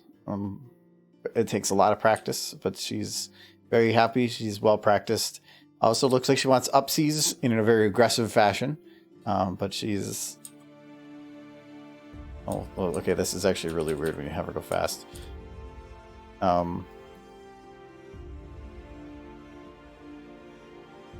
Here she goes. See, either that or she is building a house. I just want her to let's keep doing that. But okay, so Luna's done. Oh, Luna. Oh, Luna. Unlock. Okay, Luna, you're gonna go over here now. So, oh no, actually, you know what? We're gonna keep you there for now. So we're gonna put Lyra next. So Lyra's gonna do the Lyra dance. And the Lyra dance is let's see here. Hope I gotta not have Luna mixed in there.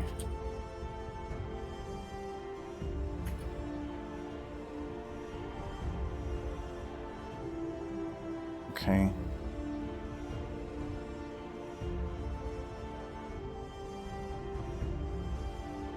Actually, you know what? I think I'm gonna do this a little different here. Wonder if I can do it. No, actually. Maybe.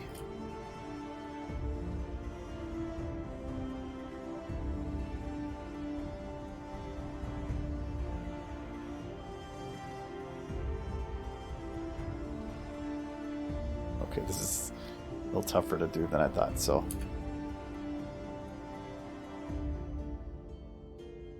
Okay. So, Lyra's doing...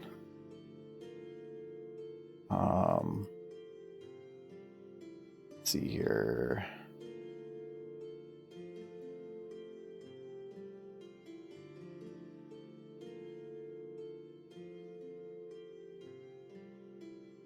Yeah, I need to go the other way. Oof.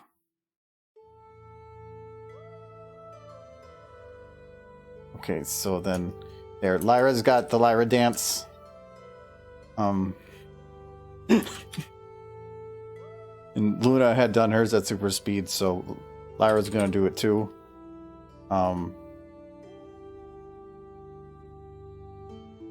It looks like she only's got like she looks like she's got a lot of limbs. She's doing something, but that's Lyra dance. Really butters my panini, that's for sure. What? You're definitely going at it. Okay, so that's the Lyra dance, and then we're gonna do the Tempest Dance. And so the Tempest Dance is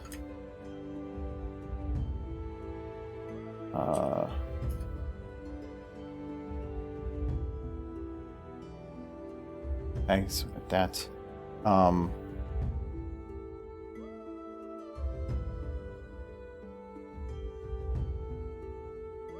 was thinking of one thing to do, but I don't think I can make it work because it would be too much emotion. So, you know what? No, don't do that. So she's gonna do.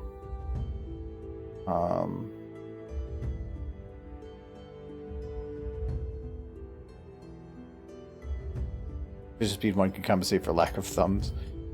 We're gonna do a lack of.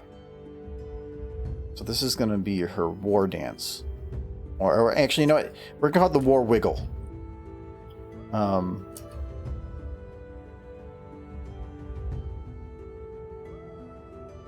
Thing. And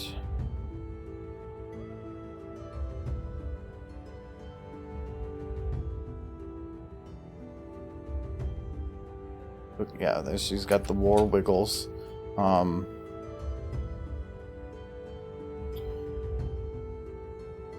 going to lock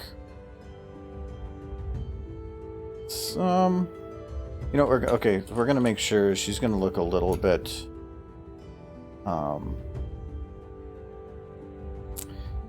No, I don't think that would work to do. So we're going to just do it a flat bit instead.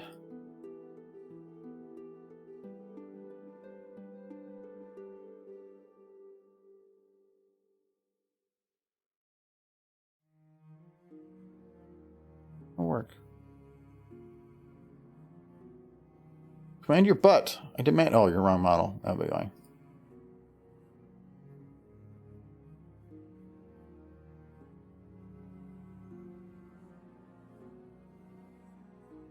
Okay.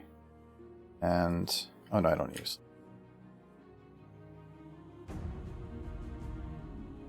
So she's gonna.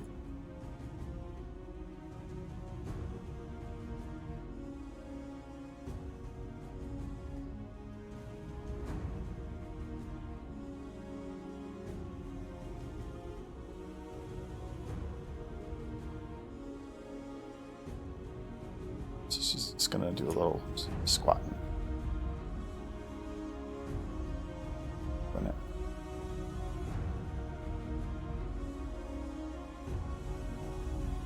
Oh, she's. Oh, that's fine. It's non-symmetrical. Oh, we're just gonna keep that as part of the dance. So we just ignore that part.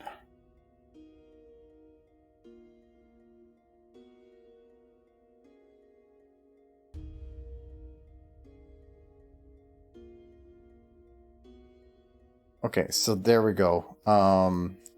So now we're gonna get them all up on stage.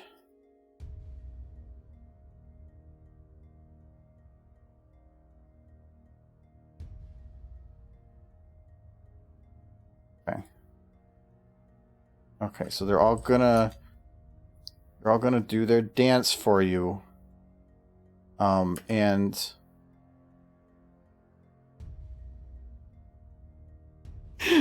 all right, so now we need to determine the winner here. So we're gonna do a poll.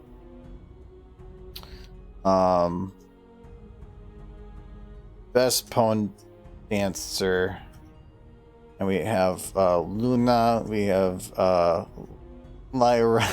Can't look at it. And Tempest. Okay. There we go. So there's a poll. And you guys can make the vote. Best pony dancer. It looked like Lyra is trying to take out the competition. Well, I need like some dance music to this, like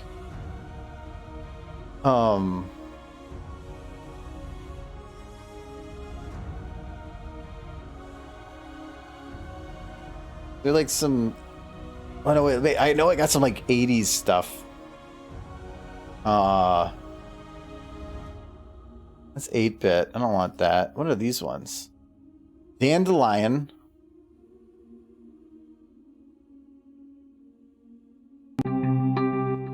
Well, that didn't sound right. We need some better. Exciting? No.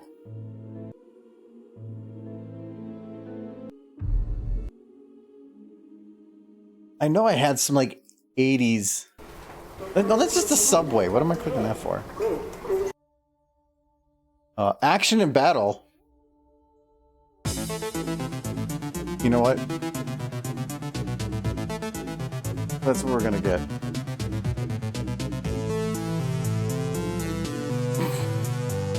With that, I'm gonna go get another drink. So you just watch this for a little bit. I'll be back in a second.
Still playing. Alright, what do we gotta see here? I went. This is really the perfect music for this, actually. I think it disappeared before I actually got to see it. Lyra won. Interesting. They all lose to me. I mean, look, what is this? What's this? What do you guys make me do? What kind of chair is that? Oh, the chair I'm sitting in? Don't get it. It's not a bad chair. I probably would have won better. It's a Secret Labs chair. The neck pillow, not all that great. Really, if I could choose a different chair, oh god, I have to stop this. I would probably have went to a used office supply store and picked up a used actual office chair. I think that a good office chair is better than any. This is a gamer's chair. They're just kind of gimmicky, not all that comfortable. It's nicely made. The quality is nice. I'm not going to complain on the quality, but I feel like I probably could have gotten a better chair. Probably cost a little bit more, but it would have been much, much better chair. You can go to a used office supply store and get a good back support chair for like $200 that normally would be like $600 or $700. Ones that actually has good support. A half back office chair. Yeah, and those are fine as long as it works for you. The chair was on the curb when I picked it up for free. Free is a good price. We're gonna group that, and we're gonna. I know what we already. I'm gonna actually still group this. We're called just dancers. We're gonna put that in the what the fuck folder.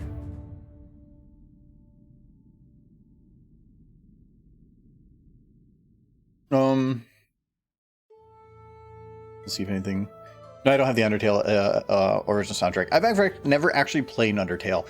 Adam the Amazing bought me Undertale like years ago, and I do mean to play it. I just haven't actually gotten around to it yet. A vote for Luna is a vote for cuteness. None of them were doing cute things. They were trying to summon a demon, I think.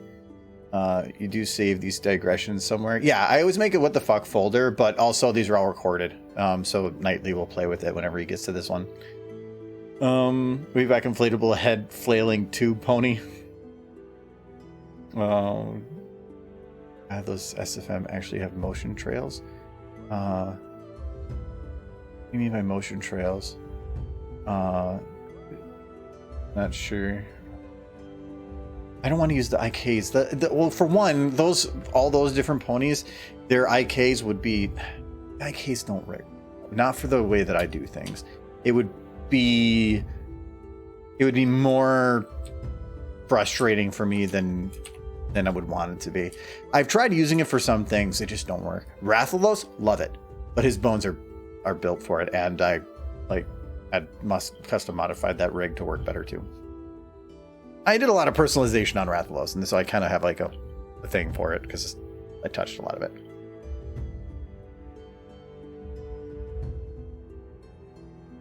Oh, I gotta scroll back down. Oh no, I did.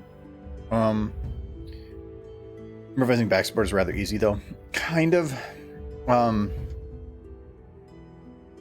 It's like this one has no back support. It works well if I am doing controller gaming. Well, thank you for the sub, Hot Rod. Yay, Argo 7 months. Me good sub. Yay. Thank you very much. Jinxie just celebrated his 2-year. He just did 24. So today. So thank you. But thank you everybody. Appreciate it. No, this one is if I'm controller gaming, so I can just kind of like lean it backwards and I can like just kind of relax my head back. Then it's actually not bad, and I do like it. But if I'm doing actual sitting, working on stuff, the headrest does nothing. Like because I have to lean forward enough to actually see what I'm working on. I mean, I have all my monitors on arm. I could put it up on an arm, but then that doesn't feel like it's going to be good for my back either. So I mean, the quality of this one, if you're going to get a gamer's chair, actually, these are nice quality. I do think it's a nice chair. Just, I don't think it fits what I need for a chair. But I'm just going to use it for now because I'm fine. I have it. So, and it's better than my old one. My old one was an office chair, but it was one of those executive chairs, which are meant to be fancy looking, but not be comfortable. All the padding had fell out of it. And so it was just like I was sitting on wood anyway. And it was kind of falling apart, like it was wearing off on the edges.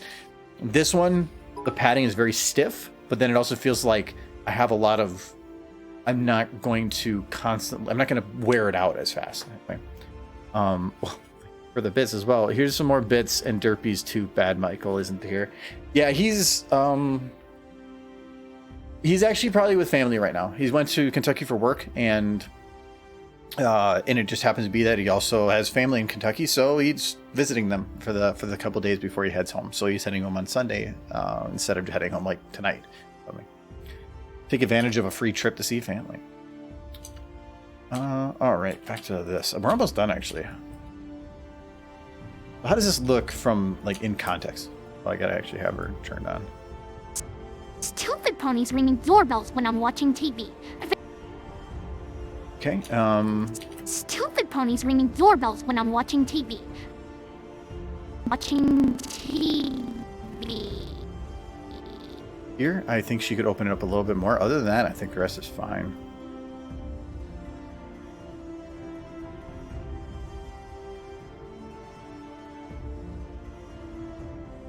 If it's when I'm watching TV. If I'm watching TV. Doorbells when I'm watching TV. And the one thing that is a little frustrating with SFM is what you hear when hitting play is not the same as you hear when you're scrubbing, timing wise. So if I were to pick where on this timeline without seeing her, the sound V is on hitting play. Again, I'm ponies ringing doorbells when I'm watching TV. When I'm watching TV. I would say about here, but in reality, it's right here. So it always sounds like the sound is delayed a little bit.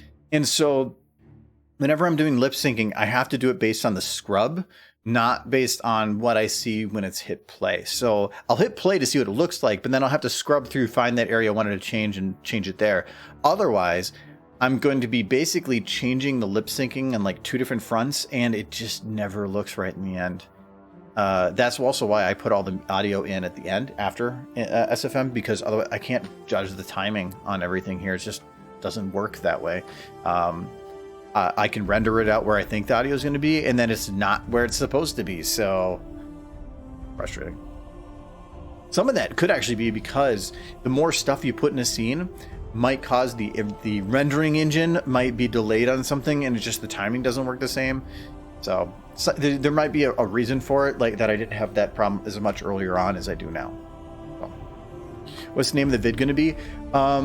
So I think I have it figured out. I think it's just going to be called Applejack Gets a Tractor, because it's simple and kind of implies some stuff, but then I wanted to utilize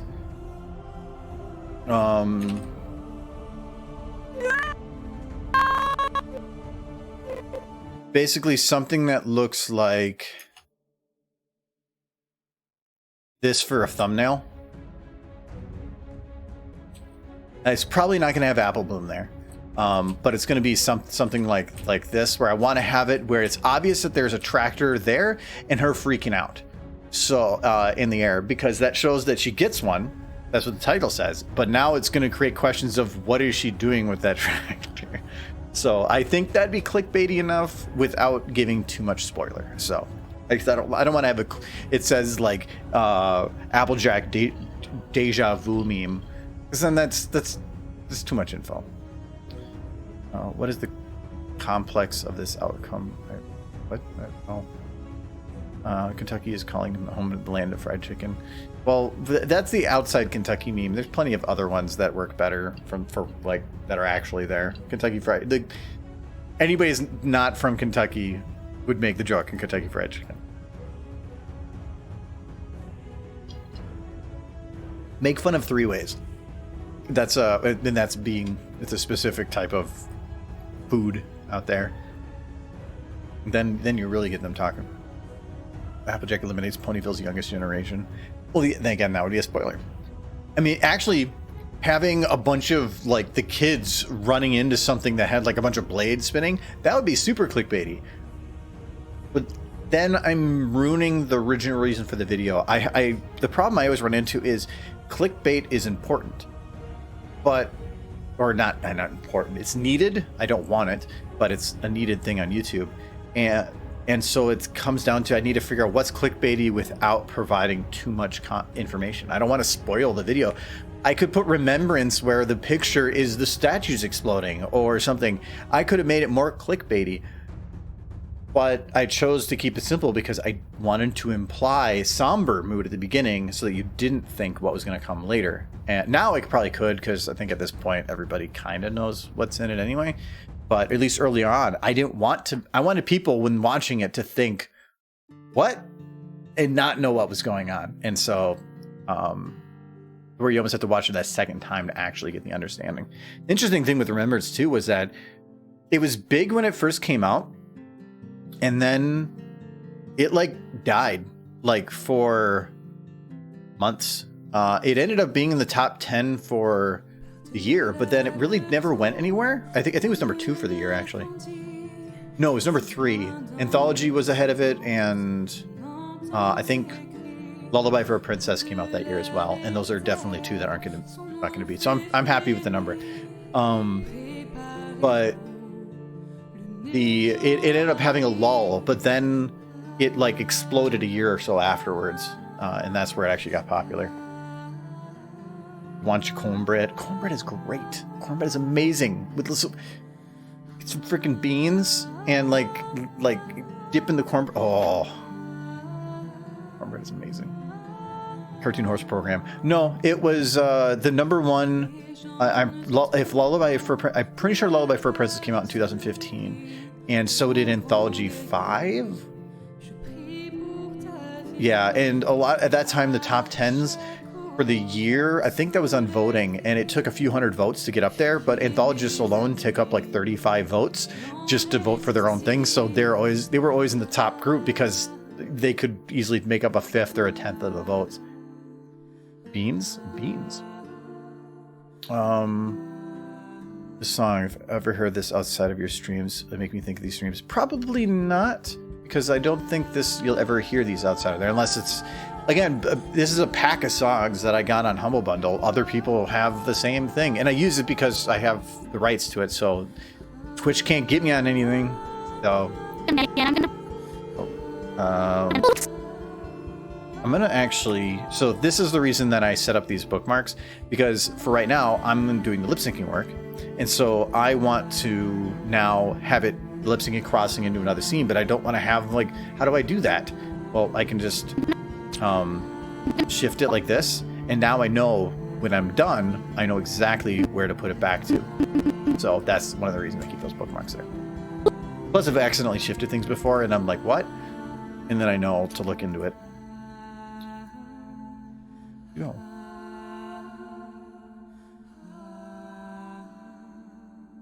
Why am I over there?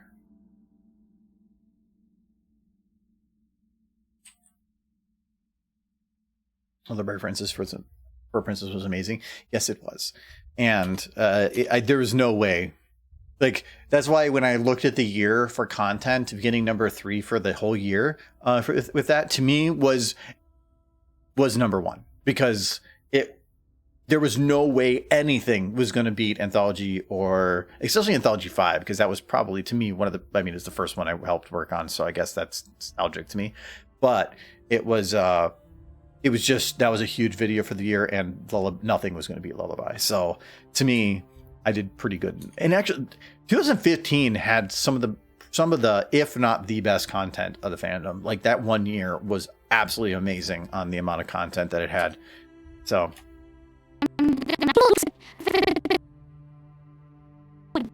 It's Scootaloo again. I'm gonna. okay, so this is Again. I'm gonna.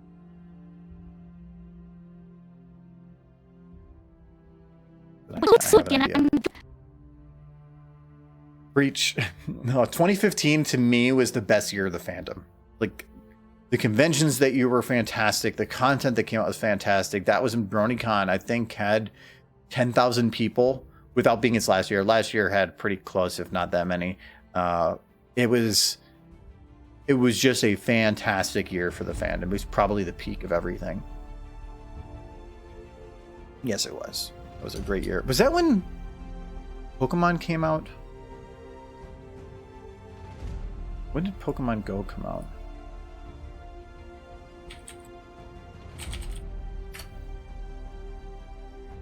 Oh, it was the year afterwards. Okay.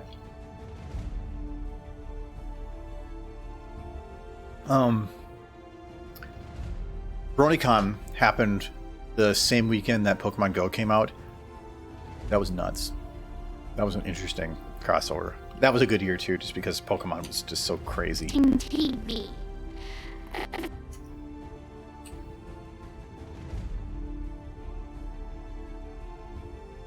Yeah, I don't think it was the same year because actually, now I'm thinking about it in my head, it couldn't be, because there was the same night, and I think we showed Remembrance, and then like 2 hours later, Anthology 5 premiered. Then we got like really liquored up at the liquor store across all the Anthology crew went across the store to the ale house, I think it was. We drank a bunch of drinks, had some stupid convos I was up till like 1 a.m, and when the bars closed there, and then we ended up going to some like Ponycon, like Bronycon had a room party, and we ended up just like kind of crashing that party, and we were there till like 3 and 4 in the morning. Me and Adam the Amazing, just talking with people. Great, that was such an amazing night. TV. Cool. Well, thank you for the sub, Skylar Shepherd. 30 months. Holy crap. That's a big number. I think you're the highest on that. I can't remember. I don't know if there's anybody that had more than you, actually. Yeah, that's a huge number. Holy crap. Thank you very much. That's 2.5 years. Jeez. Oh, thank you. I hope your weekend is going well. F Bronycon. I'm hoping you meant that as like F in chat, not just like fuck Bronycon, because Bronycon was fun. Were you affiliated that long? I don't remember. I refused to do it originally because of the split that Twitch does, but because of Prime memberships, that's why I ended up enabling it. Not fuck Bronycon. Oh, FDP respects. That's what I thought, but it's like F Bronycon, F those A's. That's what I thought you were going on for a sec. Get ready for some storms tonight. Is there supposed to be? My windows are closed already. I have the air on right now. Because she does a little breathe here, so I'm gonna... Oh, where's your mouth? Oh, this is the wrong model. This one. If it's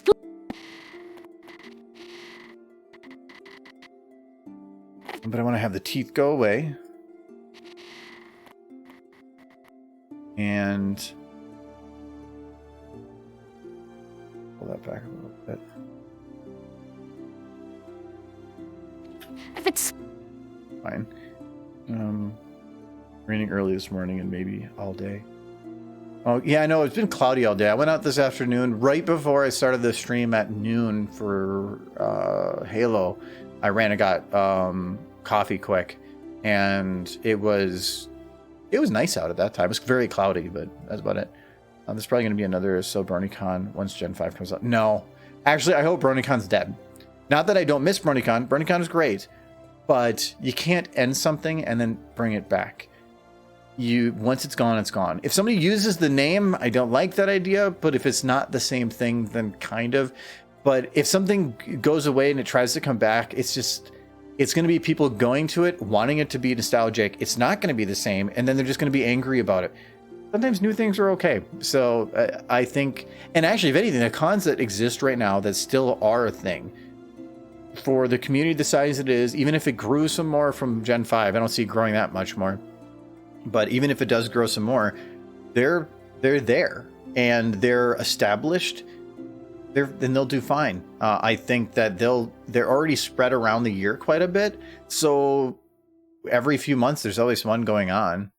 So it's not I don't think a Bronycon is needed anymore. All the ones that exist can easily cover what Bronycon was doing. Bronycon was a spectacle, but we don't really need spectacles anymore. Still haven't seen the movie, seen mixed things so far.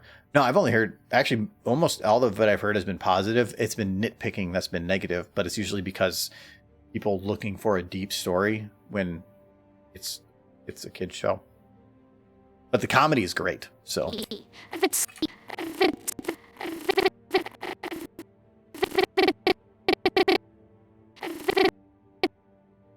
F. I already did a B. Doorbells No, when V. I'm watching TV.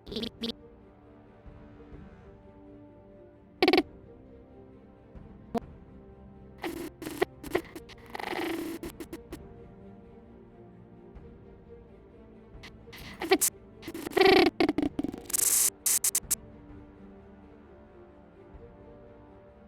I'm gonna have to stay a little subtle on some of this stuff because of how fast it is.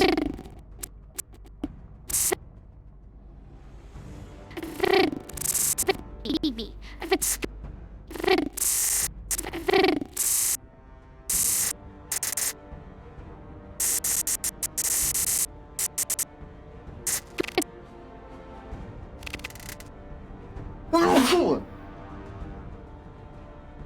Like I was trying to do something and my brain was saying you're gonna sneeze, but I'm like, she's talking. Ugh. Thank you. I wish Sprout did more things, but Kids Movie says no.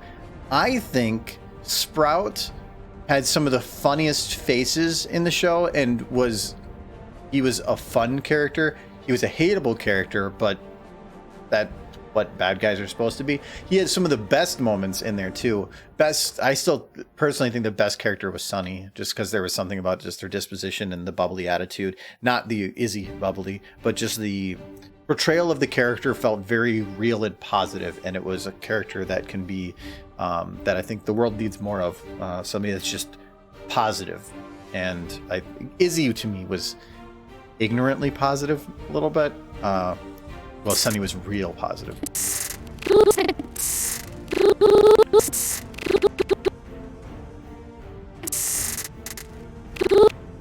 Scootaloo is a tough one because it's Scootaloo, so it's like multiple. I hate these kind of words. Anything with more than like 3 letters.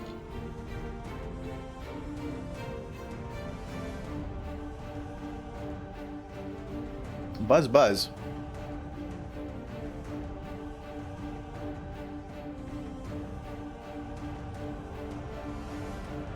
Okay.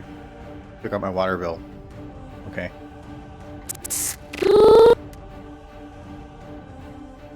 Like, why'd they take it out at 7 p.m. on a Friday? Whatever.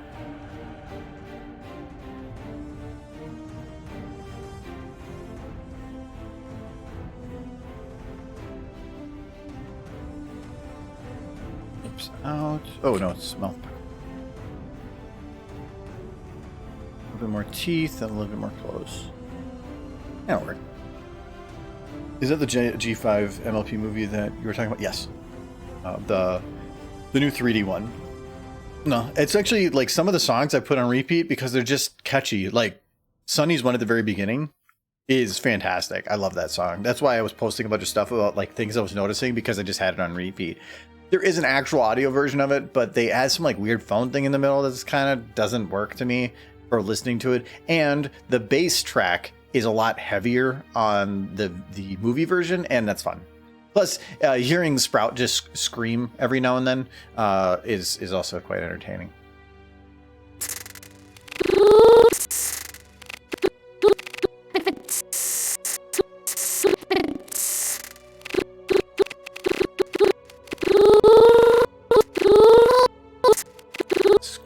Scoot. So it's scoot, scoot.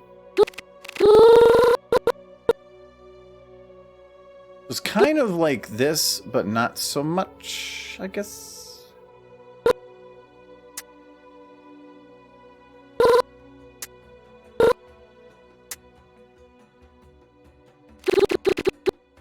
I'm going to take this and we're going to pull it back a little bit more and take away some of that pucker.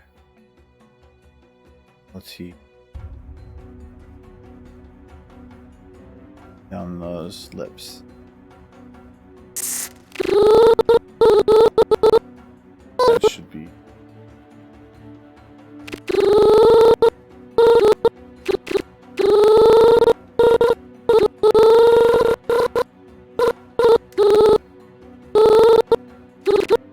Okay, this is gonna be, we're gonna hear some weird things. I'm gonna catch. Okay, it's gonna be this weird thing again.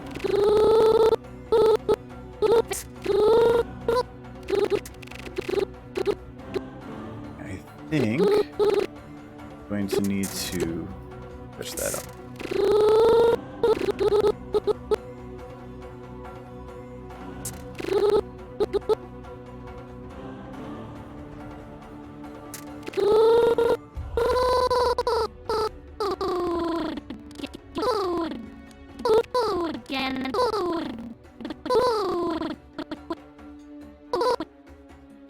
Okay, so we'll do ooh.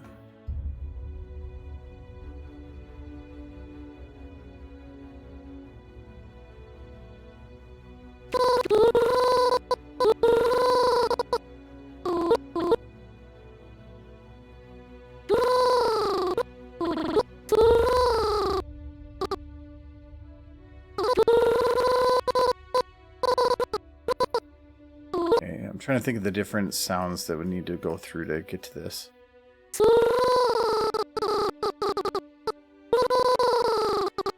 So this needs to have the tongue come out. Not like that. Pick in there. Song sounds familiar. There's a lot of songs that I'm playing that they sound very familiar, but they're not from anything that I can think of.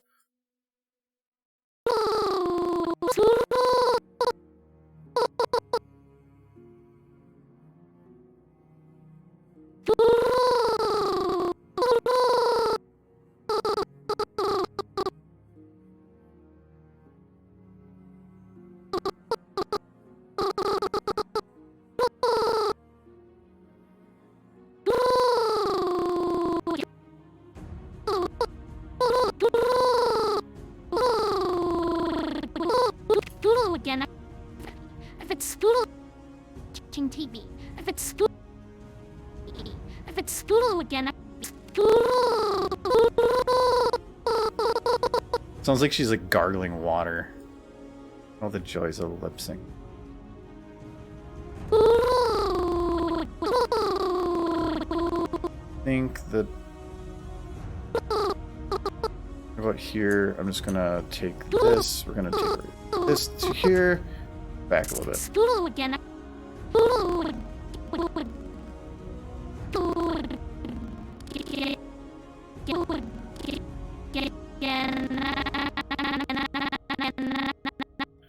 We're past scuba. I was wondering if this is where YouTube poops come from. Editors venting the steam. Probably, maybe. Like we've done impromptu YouTube poops and stuff like that anyway. Or like the song "Gonna Be My Day" from the movie. No, that is definitely my favorite. There's a positivity to it that there's so many things wrong with the video part of the song that we noticed. There's at least 4 or 5 times where she literally takes off her rollerblades somehow because they actually show her with the hoof. One of which, and I showed this one last time, but this one bugs me the most. See, we did lots of research into this one. Like, look at this. So she's just rolls right in. She just scoots right in, right on her rollerblades, and then just like, where did it go? What is this? I don't get it. Something's wrong here. How did she roll in? I like him just constantly flying. That's pretty good. I don't know that magic is about as close as I was going to get to it. Well, that's the other part. That this is another one. Technically, she just kind of rolls up there and then suddenly, hey, look, I have hoof. Like, I don't know how she actually draws that with her hoof though. Does she? Oh, she has a marker. It's really blurry, but she actually has a marker. Where did she get that from? Apparently, that little bag that she's got right there has a marker. Ooh, look at her. She's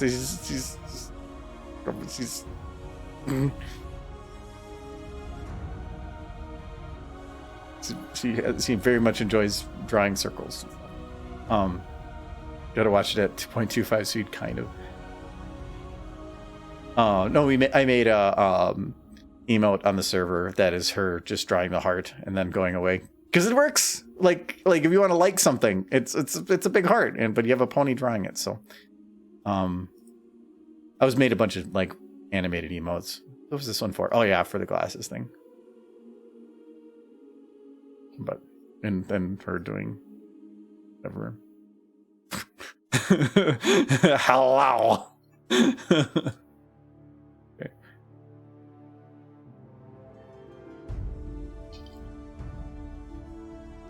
Now there was a lot of continuity problems I had for the video, but I don't care because I do stuff like that all the time where there's continuity breaks. Things don't always make sense. I always try to have them make sense, but sometimes, especially after watching that, it feels like, why did I? Nobody really noticed. Or if they do ask the question, they're probably going to come to the same conclusion as I do of, it don't matter. And I've said before that the continuity when a song is being played in a video compared to when it's just the normal video is a completely different thing. Time does not exist during a music video.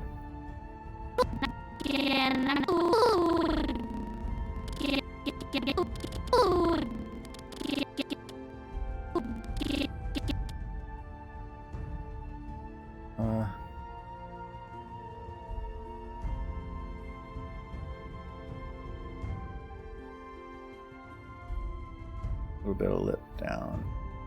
But no, I definitely listen to that first song quite often because it's just catchy, and it puts, if you don't get in a good mood from it, something wrong with you. So that's basically it.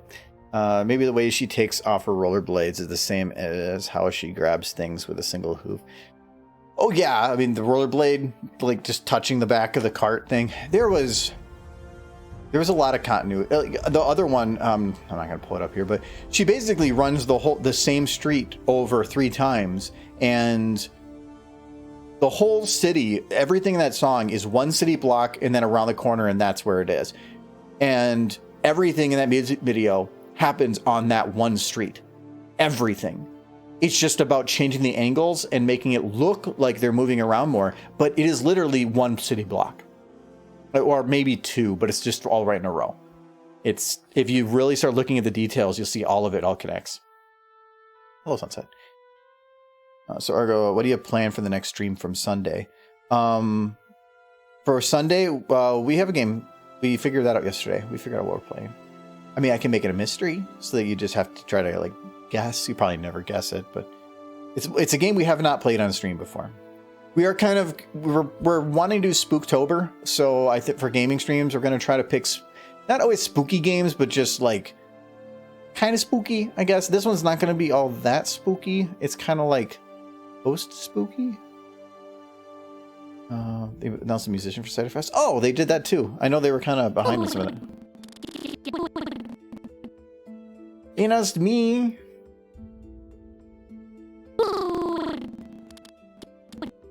I'm going. If you guys didn't know, I was going to Cider Fest.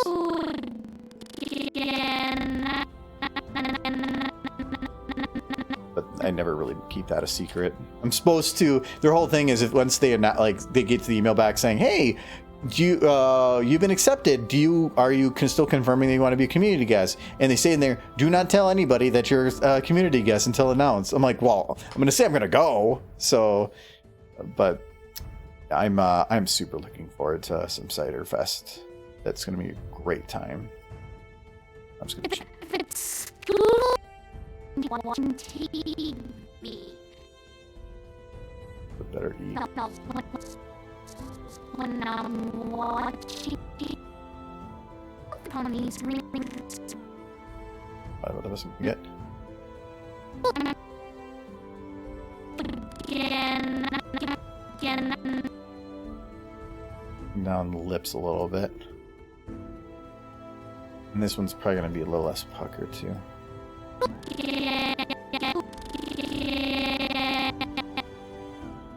I'm going to be a slow start, quick. I don't know. I'll try that. I'm excited to get to meet my favorite pony YouTuber. Aw, Silverquill's going to be there, so that's cool. You get to meet him. That's awesome. Phasmophobia, I don't know. I feel like that game's overhyped. We want to play some spooky games, but AC Race Best. Oh, no, that's a good one too. Actually, he is. If you want somebody that has some stupid amount of energy pulled from somewhere for an entire weekend, AC Race Best is your man, because I do not know how he keeps the energy for an entire weekend. That man is crazy. And they are definitely fun improv, especially if you get him and Saber together. I don't know if Saber's gonna go, which is gonna be weird because they were kind of the duo. But Saber's got his own thing going now. Ghost Hunt is better. There was one other game we were looking at doing. We're definitely gonna play Dead by Daylight again because that was a fantastic time last time. I did not think the game was gonna be that entertaining. Not just for you guys, but like for us. Like I didn't even care about that. It was just legitimately fun. So we do want to do that one again.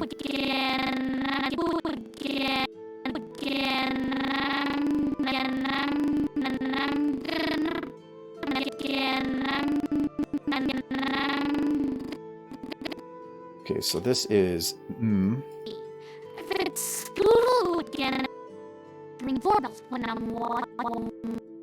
There we go. The M. It's one thing with lip sync, it's nice. The more you do, the faster it becomes.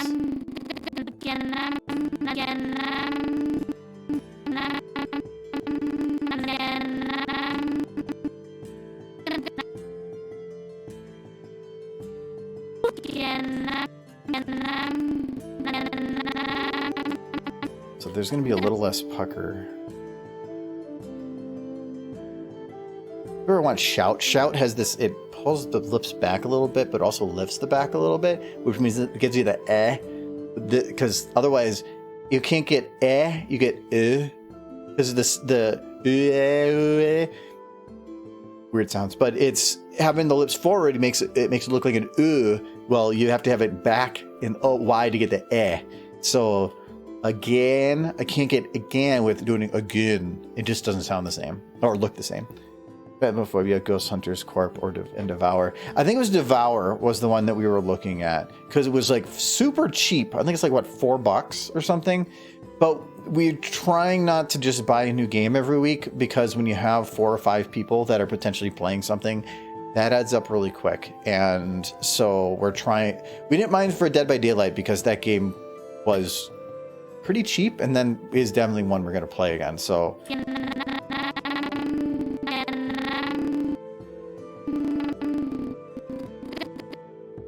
This one we're gonna do Pucker because I want this way forward. I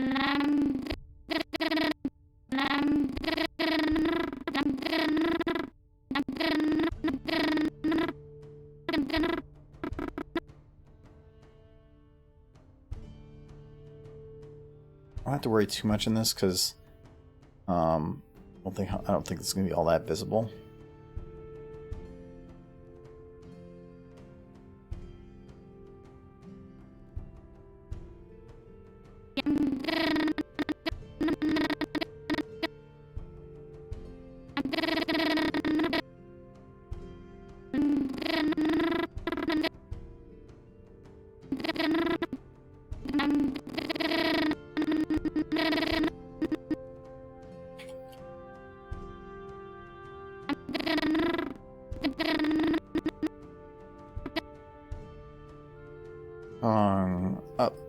Up more.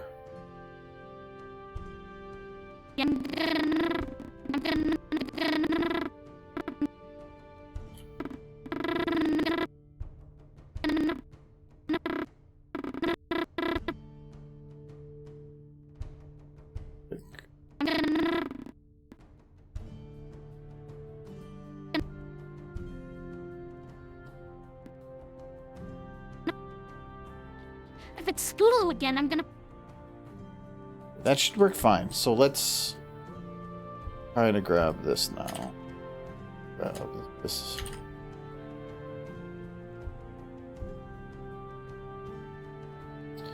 Just DM'd you what I meant about the eyes in G5. Oh, okay. Well, did you send like an actual picture? Can I look at it? Oh. So it's like reflected in everybody's eyes.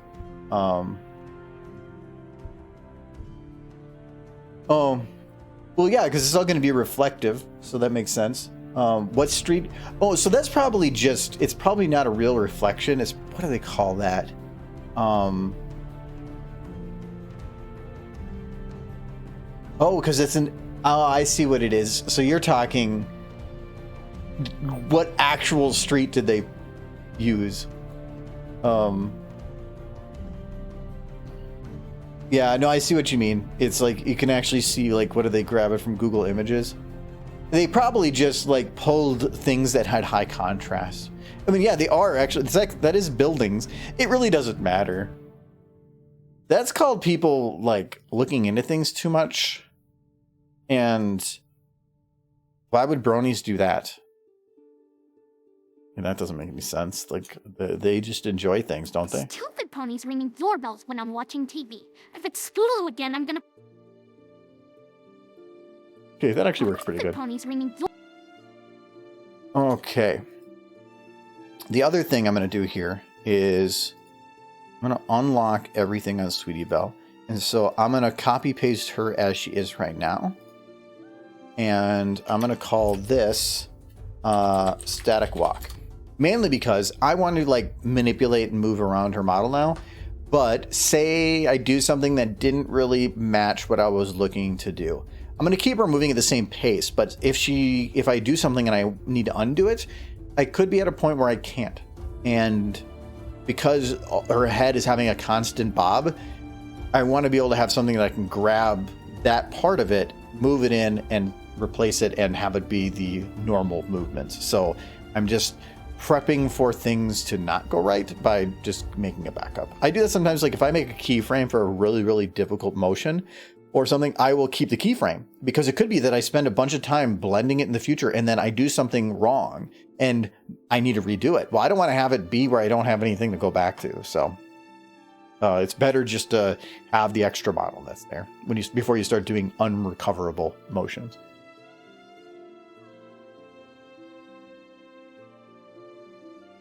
Well, there's some people that put things purposely in the background to be found. Then yes, that's fine. But in there, it's not. It's just they had a static. What do they call that? Reflection map? Environment map. At least in SFM, it's called an env map, where it's a static 3D circle that is just the automatic whenever something is going to be reflected in a surface, they use that map. So sometimes it's using a type of city or something, and it's always been the cheap, easy way out for doing those because it's super low on resource use. Depending on what it is, you really wouldn't even tell the difference.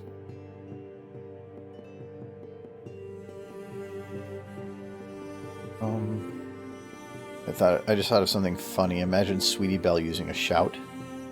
Out just screaming. I mean, doesn't she do that a lot, actually? She's just a squeaky little thing. I'm actually genuinely curious where it is. Yeah, I don't know. Maybe they just like Google Street Maps. Or maybe they just went outside of their studio and just started like taking pictures. You never know.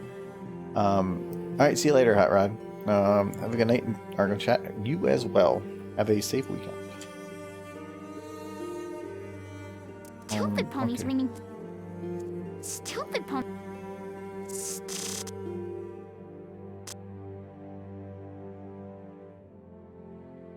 Okay, that is Ronald. Yeah. Stupid pony. Stupid pony. Stupid pony. Stupid. Stupid.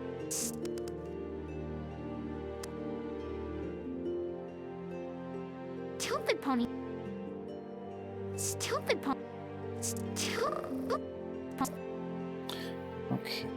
Now we'll just do some hero eyes closed. I can't do a squint with her either on these. It's amazing how useful squint is. Stupid pony. Stupid. Stupid pony. Stupid. Stupid pony. Stupid. Stupid ponies ring. Stupid pony. Stupid. Stupid ponies.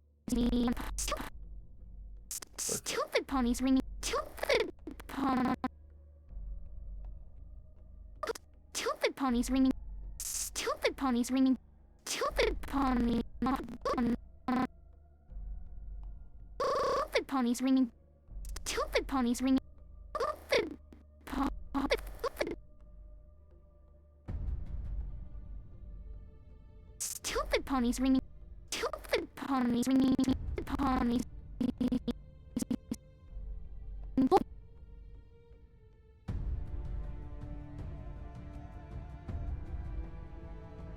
Stupid ponies ringing. Stupid ponies ringing doorbells.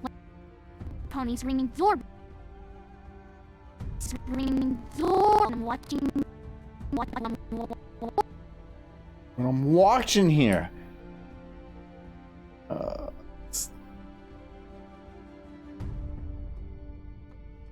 Ringing doorbells when I'm. Stupid ponies ringing doorbells.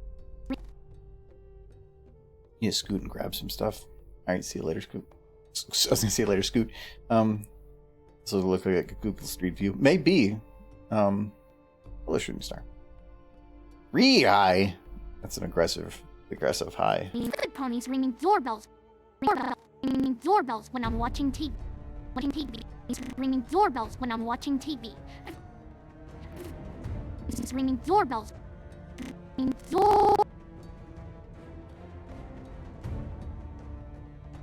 He's ringing doorbells when Ponies ringing doorbells. I take you use 15 AI? Yes, I did. Ponies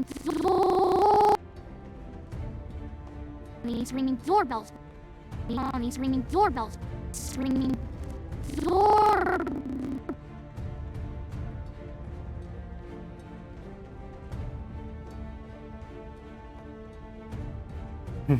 Maybe it's he's born with it. Maybe it's Maybelline. Like, ugh. Oh.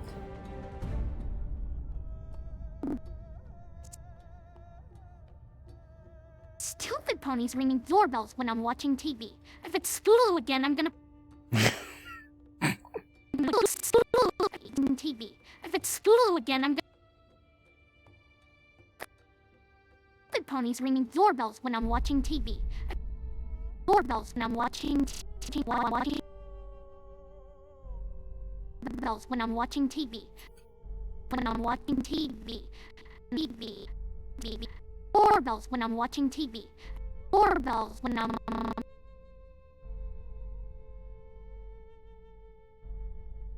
Doorbells when I'm watching TV. Doorbells when I'm watching TV. When I'm watching TV. Watching TV. TV. Watching TV. Watching TV. Watching TV.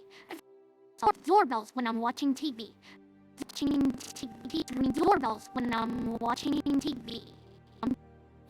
I just shut her eyes the whole time here. Ringing doorbells when I'm watching TV. Derp Sweetie Belle. I love Sweetie Belle, like, or I think it's all the younger ones. Their eyes don't have the limits set as well as some of the other models, which the limits can be very limiting. But I just love when you can get the opposite-eyed derp look. If it's bells when I'm watching TV. If it's bells when I'm watching TV. It's not when I'm watching TV. When I'm watching TV. If it's Scootaloo, ponies ringing doorbells when I'm watching TV. If it's Scootaloo, if it's Scootaloo again, I'm gonna. Where is her arms? I bend her down a little bit and put her head up. If it's Scootaloo again, I'm gonna. If it's Scootaloo. If it's Scootaloo again, I'm. If it's. If it's Scootaloo again, I'm. If it's. Scootaloo again. If it's Scootaloo again, I'm gonna. If it's Scootaloo again, I'm gonna. Again, I'm gonna. Again, I'm gonna. If it's Scootaloo again, I'm gonna. So I'm going to be repeating this line when I go to bed tonight. Actually, I have gotten very good at just like, as soon as I'm done with like, or forgetting the lines just like that, like, because I otherwise know it's nightmare fuel, yes. But I have to hear it because the motions that happen and when they move, the timing for it requires that I hear it. So I need to hear it. But this also comes down to the same issue I brought up before, where what I hear and what the lips are actually doing might not match up. So that's why I gotta actually. If it's school again, I'm gonna. School again, I'm gonna. So yeah, you gotta kind of listen to it a ton. I'm gonna.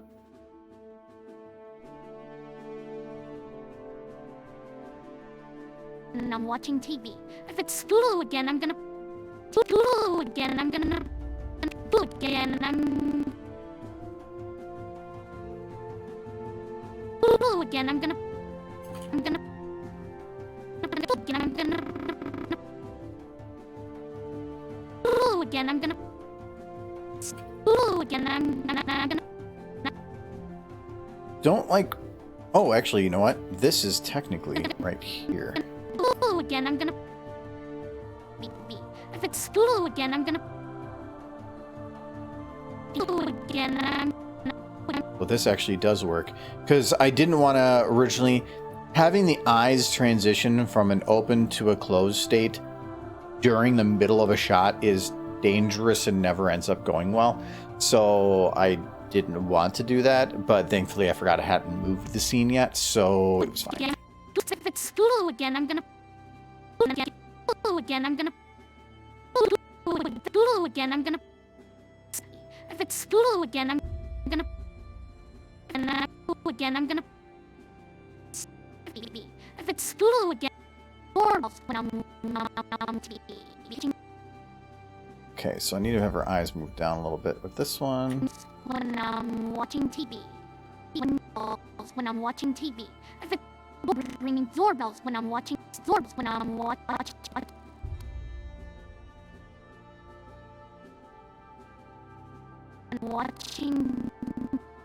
TV. Doorbells when I'm watching TV. If it stupid ponies ringing doorbells when I'm watching TV. If it's stupid while watching TV. If it's doorbells when I'm watching TV. If it's doorbells when I'm watching TV. And I can have her do a little dip with some of the motions, but because there's no rig, if I do it, I have to like lock the hoof in place, and the motions never really work out right because the legs are constantly bending back and forth. So while I can have the dip happen, it's not, the correction's not going to always be right. So might not do that. I can try it. Sometimes it works out. It's front legs, so probably be better. This is a thing with SFM ponies that's a little difficult. If you look at the front legs, the front rotation is parallel forward. So this parallel, and it's going to look a little different, but it's because I'm closer to her, so it's just the difference in the positioning. But if this is the center, you can see that this and the blue lines are parallel, meaning if I grab these two bones and I rotate them, they're going to rotate around the same axis, both of them. But the back legs from the front do not. They're curved in a little bit, and they're also not exactly parallel, meaning if I grab them and I go to rotate them together, it's always going to rotate around this one, or like one of them. So while this one will rotate, it's going to be rotating on the slightly tilted axis of this one. And so you're going to get legs that go out to one side instead of frontwards and backwards.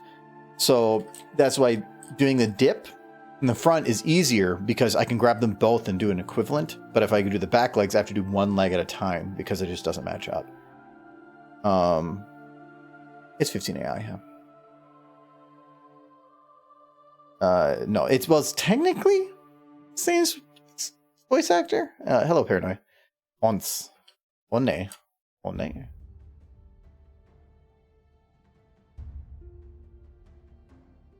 I like Hone more.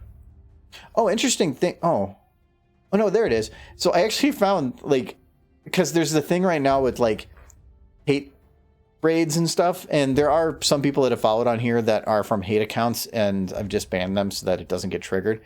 And I found that they added a safe mode on Streamlabs, where if I hit it, it will automatically change certain settings to make it so that, at least I have it set right now, where that for 60 minutes it will be sub-only mode and not show any notifications for followers and some of that other stuff. So if there's ever something like that happens, I'm probably going to slam that button, just so you know, which will put it into safe-only mode.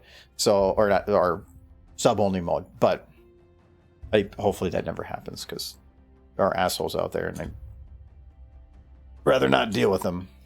But it's cool that they added that function. Watching TV. If it's Scootaloo again, I'm watching TV. If it's...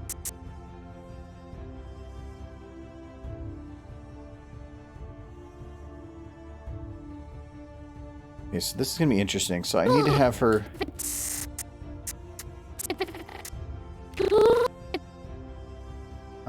Thanks for the warning. What about VIPs? Let me check.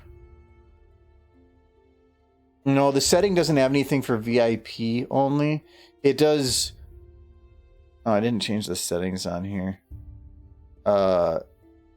It does allow you to put in follower only mode, but that wouldn't be an easy one for something like that to bypass. So it'd be sub only, and you can do emote only too, but I'm probably just going to do sub only. It does not have anything for VIP only. But again, I'm hoping that never happens. So I'm just letting you know ahead of time that if I hit that, that is going to be a thing. If it's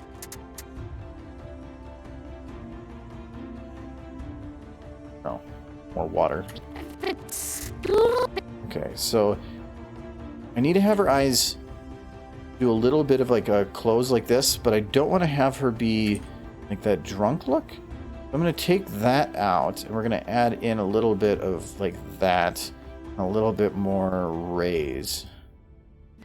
if it's Scootaloo And then, again. I don't know why I've just... well, you know what? Now that I think about this, Scootaloo was the one that just got hit before. I didn't actually mean this, but she was the one that just got hit before. So technically, when coming through the door, she is the first one that comes through the door. So it's kind of meta. I didn't actually mean it to be that. And technically, it'd probably be what people would catch on to more, but I didn't actually mean it that way. If it's Scootaloo again, Scootaloo again, I'm gonna doorbells when I'm watching TV. If it's doorbells when I'm watching TV. If it's Scootaloo again, I'm gonna stupid ponies ringing doorbells when I'm stupid ponies ringing doorbells. Ponies ringing. I don't know why I'm even doing both eyes. I can just do one. Ringing doorbells.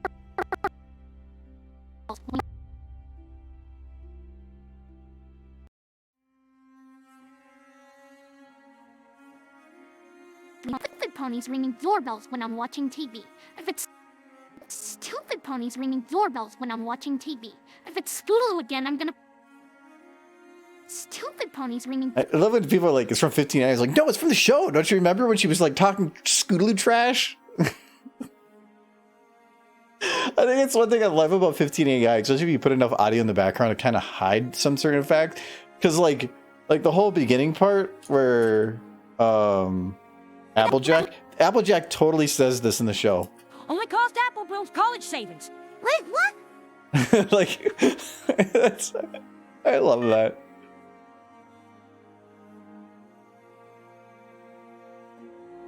I'm watching TV. If it's Scootaloo.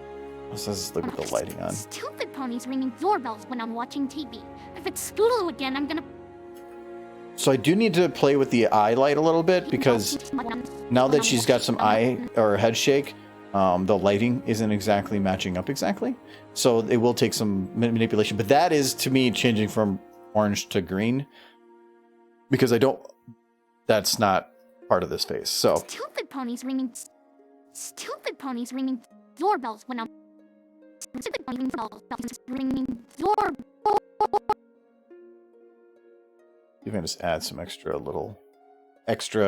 oomph to some of this motion. Ringing doorbells when I'm watching TV. Ringing doorbells.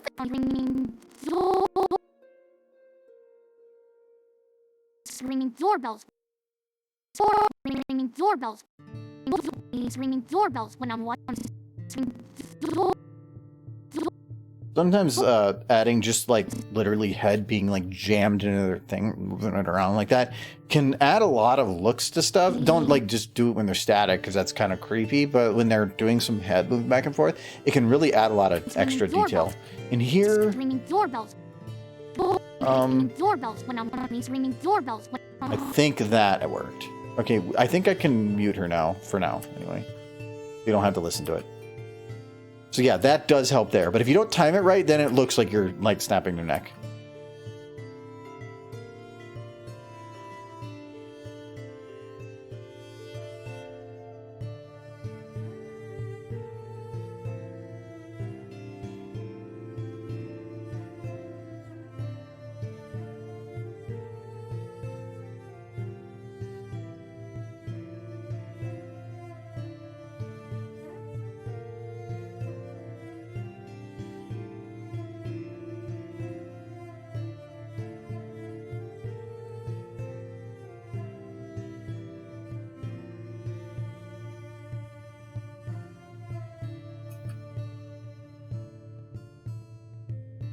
Well, no, I don't like snapping their neck. I only have a button for it. I mean, it can. Maybe she's got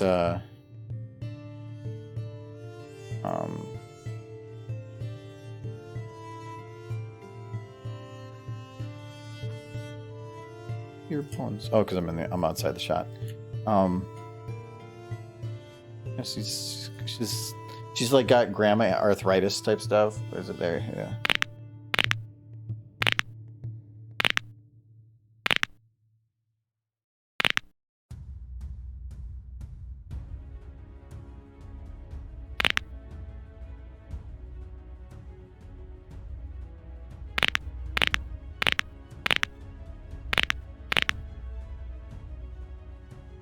Let's just go with the classic though.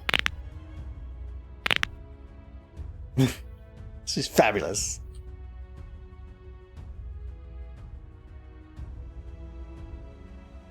Fabulous. Fabulous.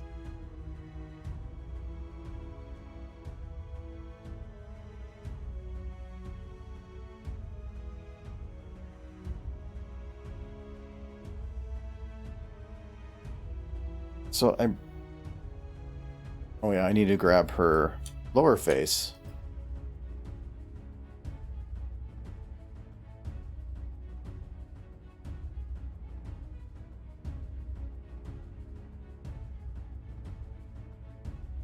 Okay, this one I do need to double check the audio. Oh. Would be. If it's Scootaloo again, I'm gonna.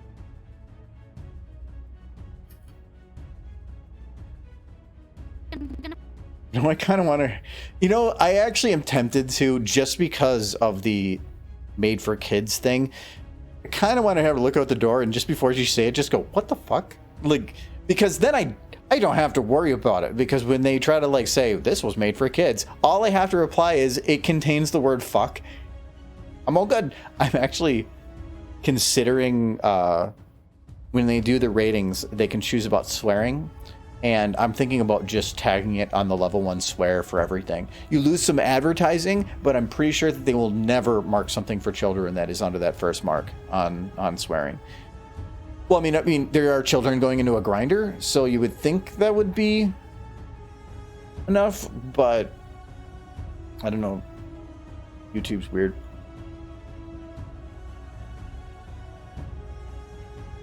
Why does the snapping neck sound funny? I don't know. It's always entertaining. Sudal needs a chiropractor. I don't know. She's doing pretty good on her own, I think. Like, to me, it's when you can't crack it that's more of a problem. YouTube has yet to force any of my videos to made for kids. I've had a couple be tagged as such, but I've been able to refute every one except one. I've had one video, the flight.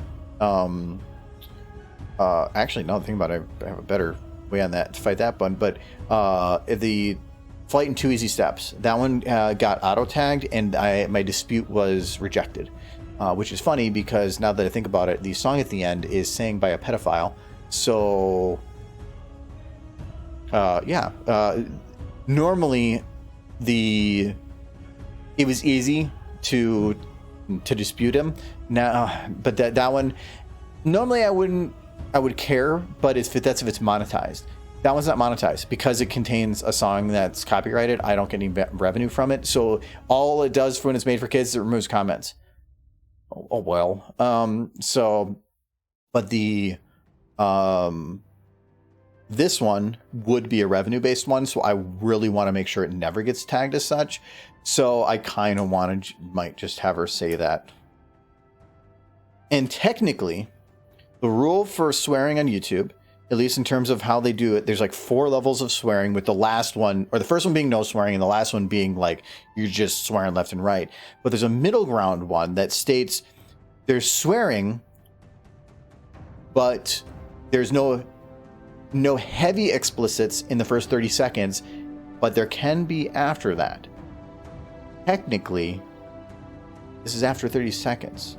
Meaning I can put it at level 1 if I were to say it and use the F word and still fall on the level 1. So tempted. And actually, you know what? Okay, hold on. I kind of want to just What does it sound like if Sweetie Belle says what the fuck?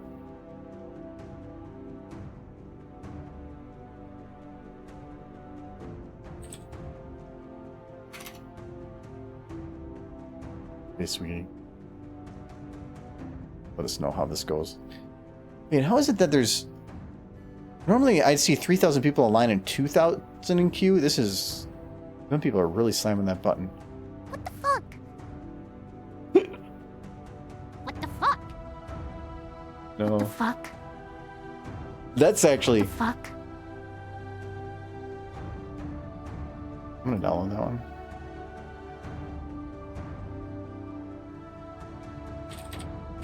That one actually kind of fits what I was doing. I don't know if I'm going to use it or not.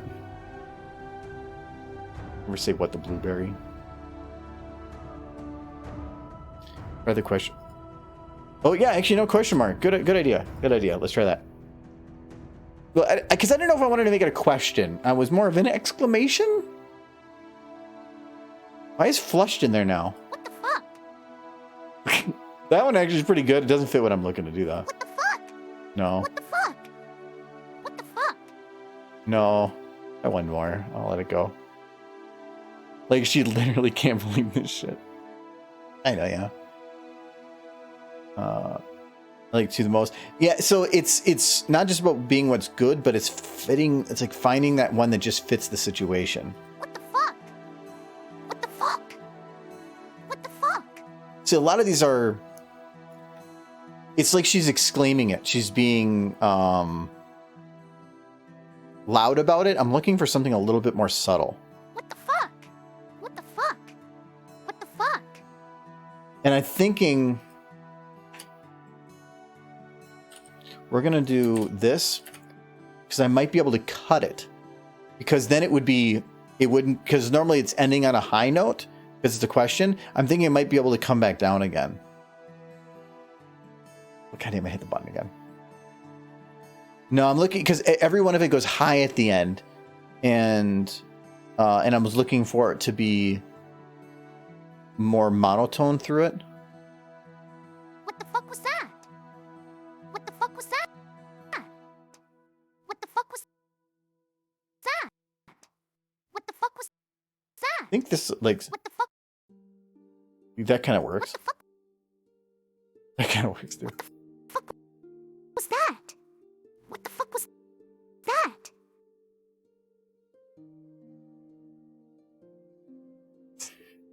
I kind of also want to have her mumbling on her way back, like stupid asshole ding dong ditchers, stupid, like have her constantly mumbling. She mumbles all the way there, is silent, and then she starts mumbling until she's smacked. That's what I want to do. So if I do something like that, what would she mumble? I can use the what the fuck, but like, was there something else that would work for mumbling on the way back?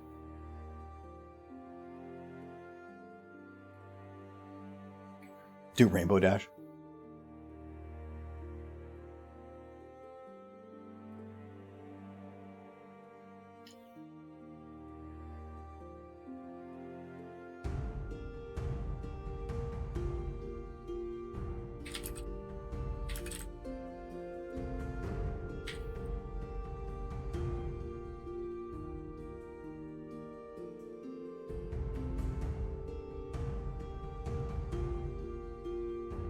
Okay, kids, time to get in the grinder.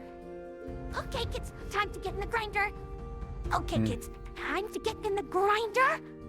What was that at the end? Grinder? I just want that part. Grinder?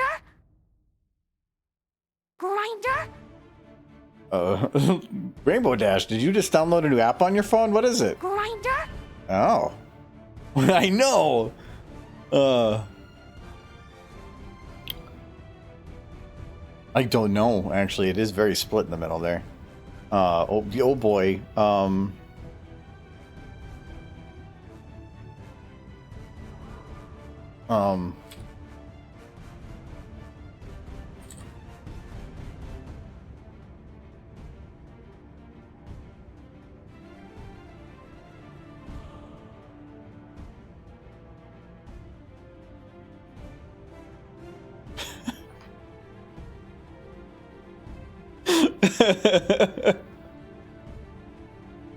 I kind of want to see this. I don't know how the beginning's gonna go, but we'll see. Oh, hey, they know it was a song. That's good. Hold on, we need. I think I already have my sound all the way up. I do. Actually, wait, no. That one I can turn myself. This one for you guys. Oh no, actually no, that's fine because you guys can hear fine. Look, our mom's a bitch. She's a big fat bitch. She's the biggest bitch in the whole wide world. She's a stupid bitch if there ever was a bitch. She's a bitch to all the boys and girls. That actually worked really well.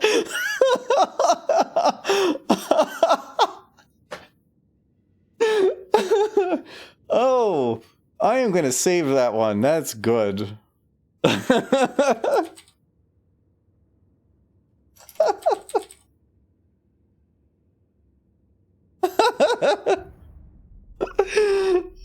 The other ones. Well, Carl mom's a bitch. She's a big fat bitch. She's the biggest bitch in the whole wide world. She's a stupid bitch if there ever was a bitch. She's a bitch to all the boys and girls.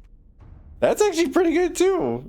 These are all pretty good. Well, Carl mom's a bitch. She's a big fat bitch. She's the biggest bitch in the whole wide world. She's a stupid bitch if there ever was a bitch. She's a bitch to all the boys and girls. She gets really angry in the middle there. There was a bitch. Jesus, I love it. This is good. I love it. I'm keeping that first one for sure. That's great. Well, I want to see tons of fanfics that are all about South Park meets Fluttershy. That would be actually, I'd watch that totally. I don't know if I'd read about it. That probably would kind of ruin South Park, but that's pretty fun. That's pretty awesome. So do the whole song. She does go up. Music's a bit loud to me on. Yeah, probably. Well, the music is. I'm hearing things at a different volume from you guys. Actually, I have the music set to a lower volume, like by 10%, or for everything coming in. No, wait. Actually, that computer's. I don't know. Actually, no. I think I'm hearing everything at about the same volume for you guys. I think it's this one. No, it's not that one. No, this is the one. That's my meter. So I have a really complicated audio setup where that computer sends everything into my line in. That's what this is. And that line in comes in as A2. And not A2. That comes in as... It comes in as line in, and it is merged into my A1. That's what that is. So it merges line in into my A1, A1 being my speakers, which is my headset. But my computer's audio is what is sent out on the A2. So it means that I can listen to the computer, it sends it to my headphones, but it's not sending it back out to the stream. So, but here, these are the computer's audio, what's playing. It takes what the computer does and sends it to both my headphones and to you guys. So that's why I have a really weird setup. So I can hear the computer, but it's not looping. She can't say no words. She's innocent. She's seen her? She's a very angry pony. Anyways. I like I said, I started about 50 minutes early, and we're about 50 minutes over. So, or 50 minutes over, 50 minutes early right now. So I'm gonna probably be ending it there. We did get the lip syncing done. Actually, most of the animating. I'm gonna.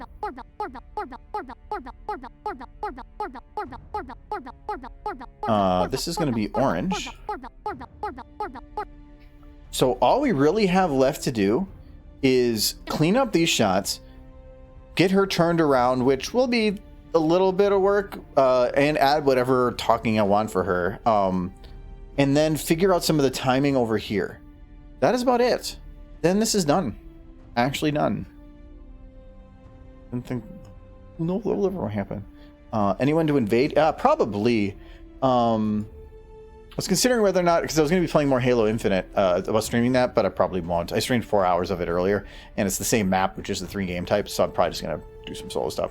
Well, kind of. I think I was going to try to play with Jurassic. I don't know if... Is Jinxie still here? No, you are. So, Jinxie, if you want to play too, I can try to get you in there too. Anyways, let's see who is on.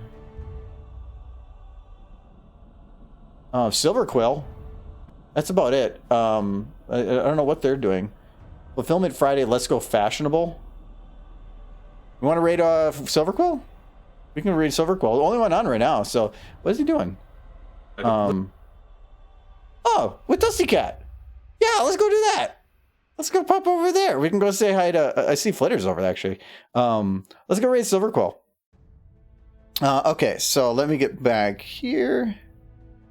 Flitter always raids, so I started checking out what Flitter follows and stuff, and see what else people can do. So let's go over there. Raid channel. I don't know what they're talking about, but we're gonna just hop on over. So, should y'all say fashionably late? You can say whatever you want. I'll let you go with that. Yes, sir. I'll play tomorrow. I'll try. I might play some tomorrow, but I have some stuff going on tomorrow. But I want to try to. I came back from orders and everybody want to play games. I'd be honored to join you tomorrow.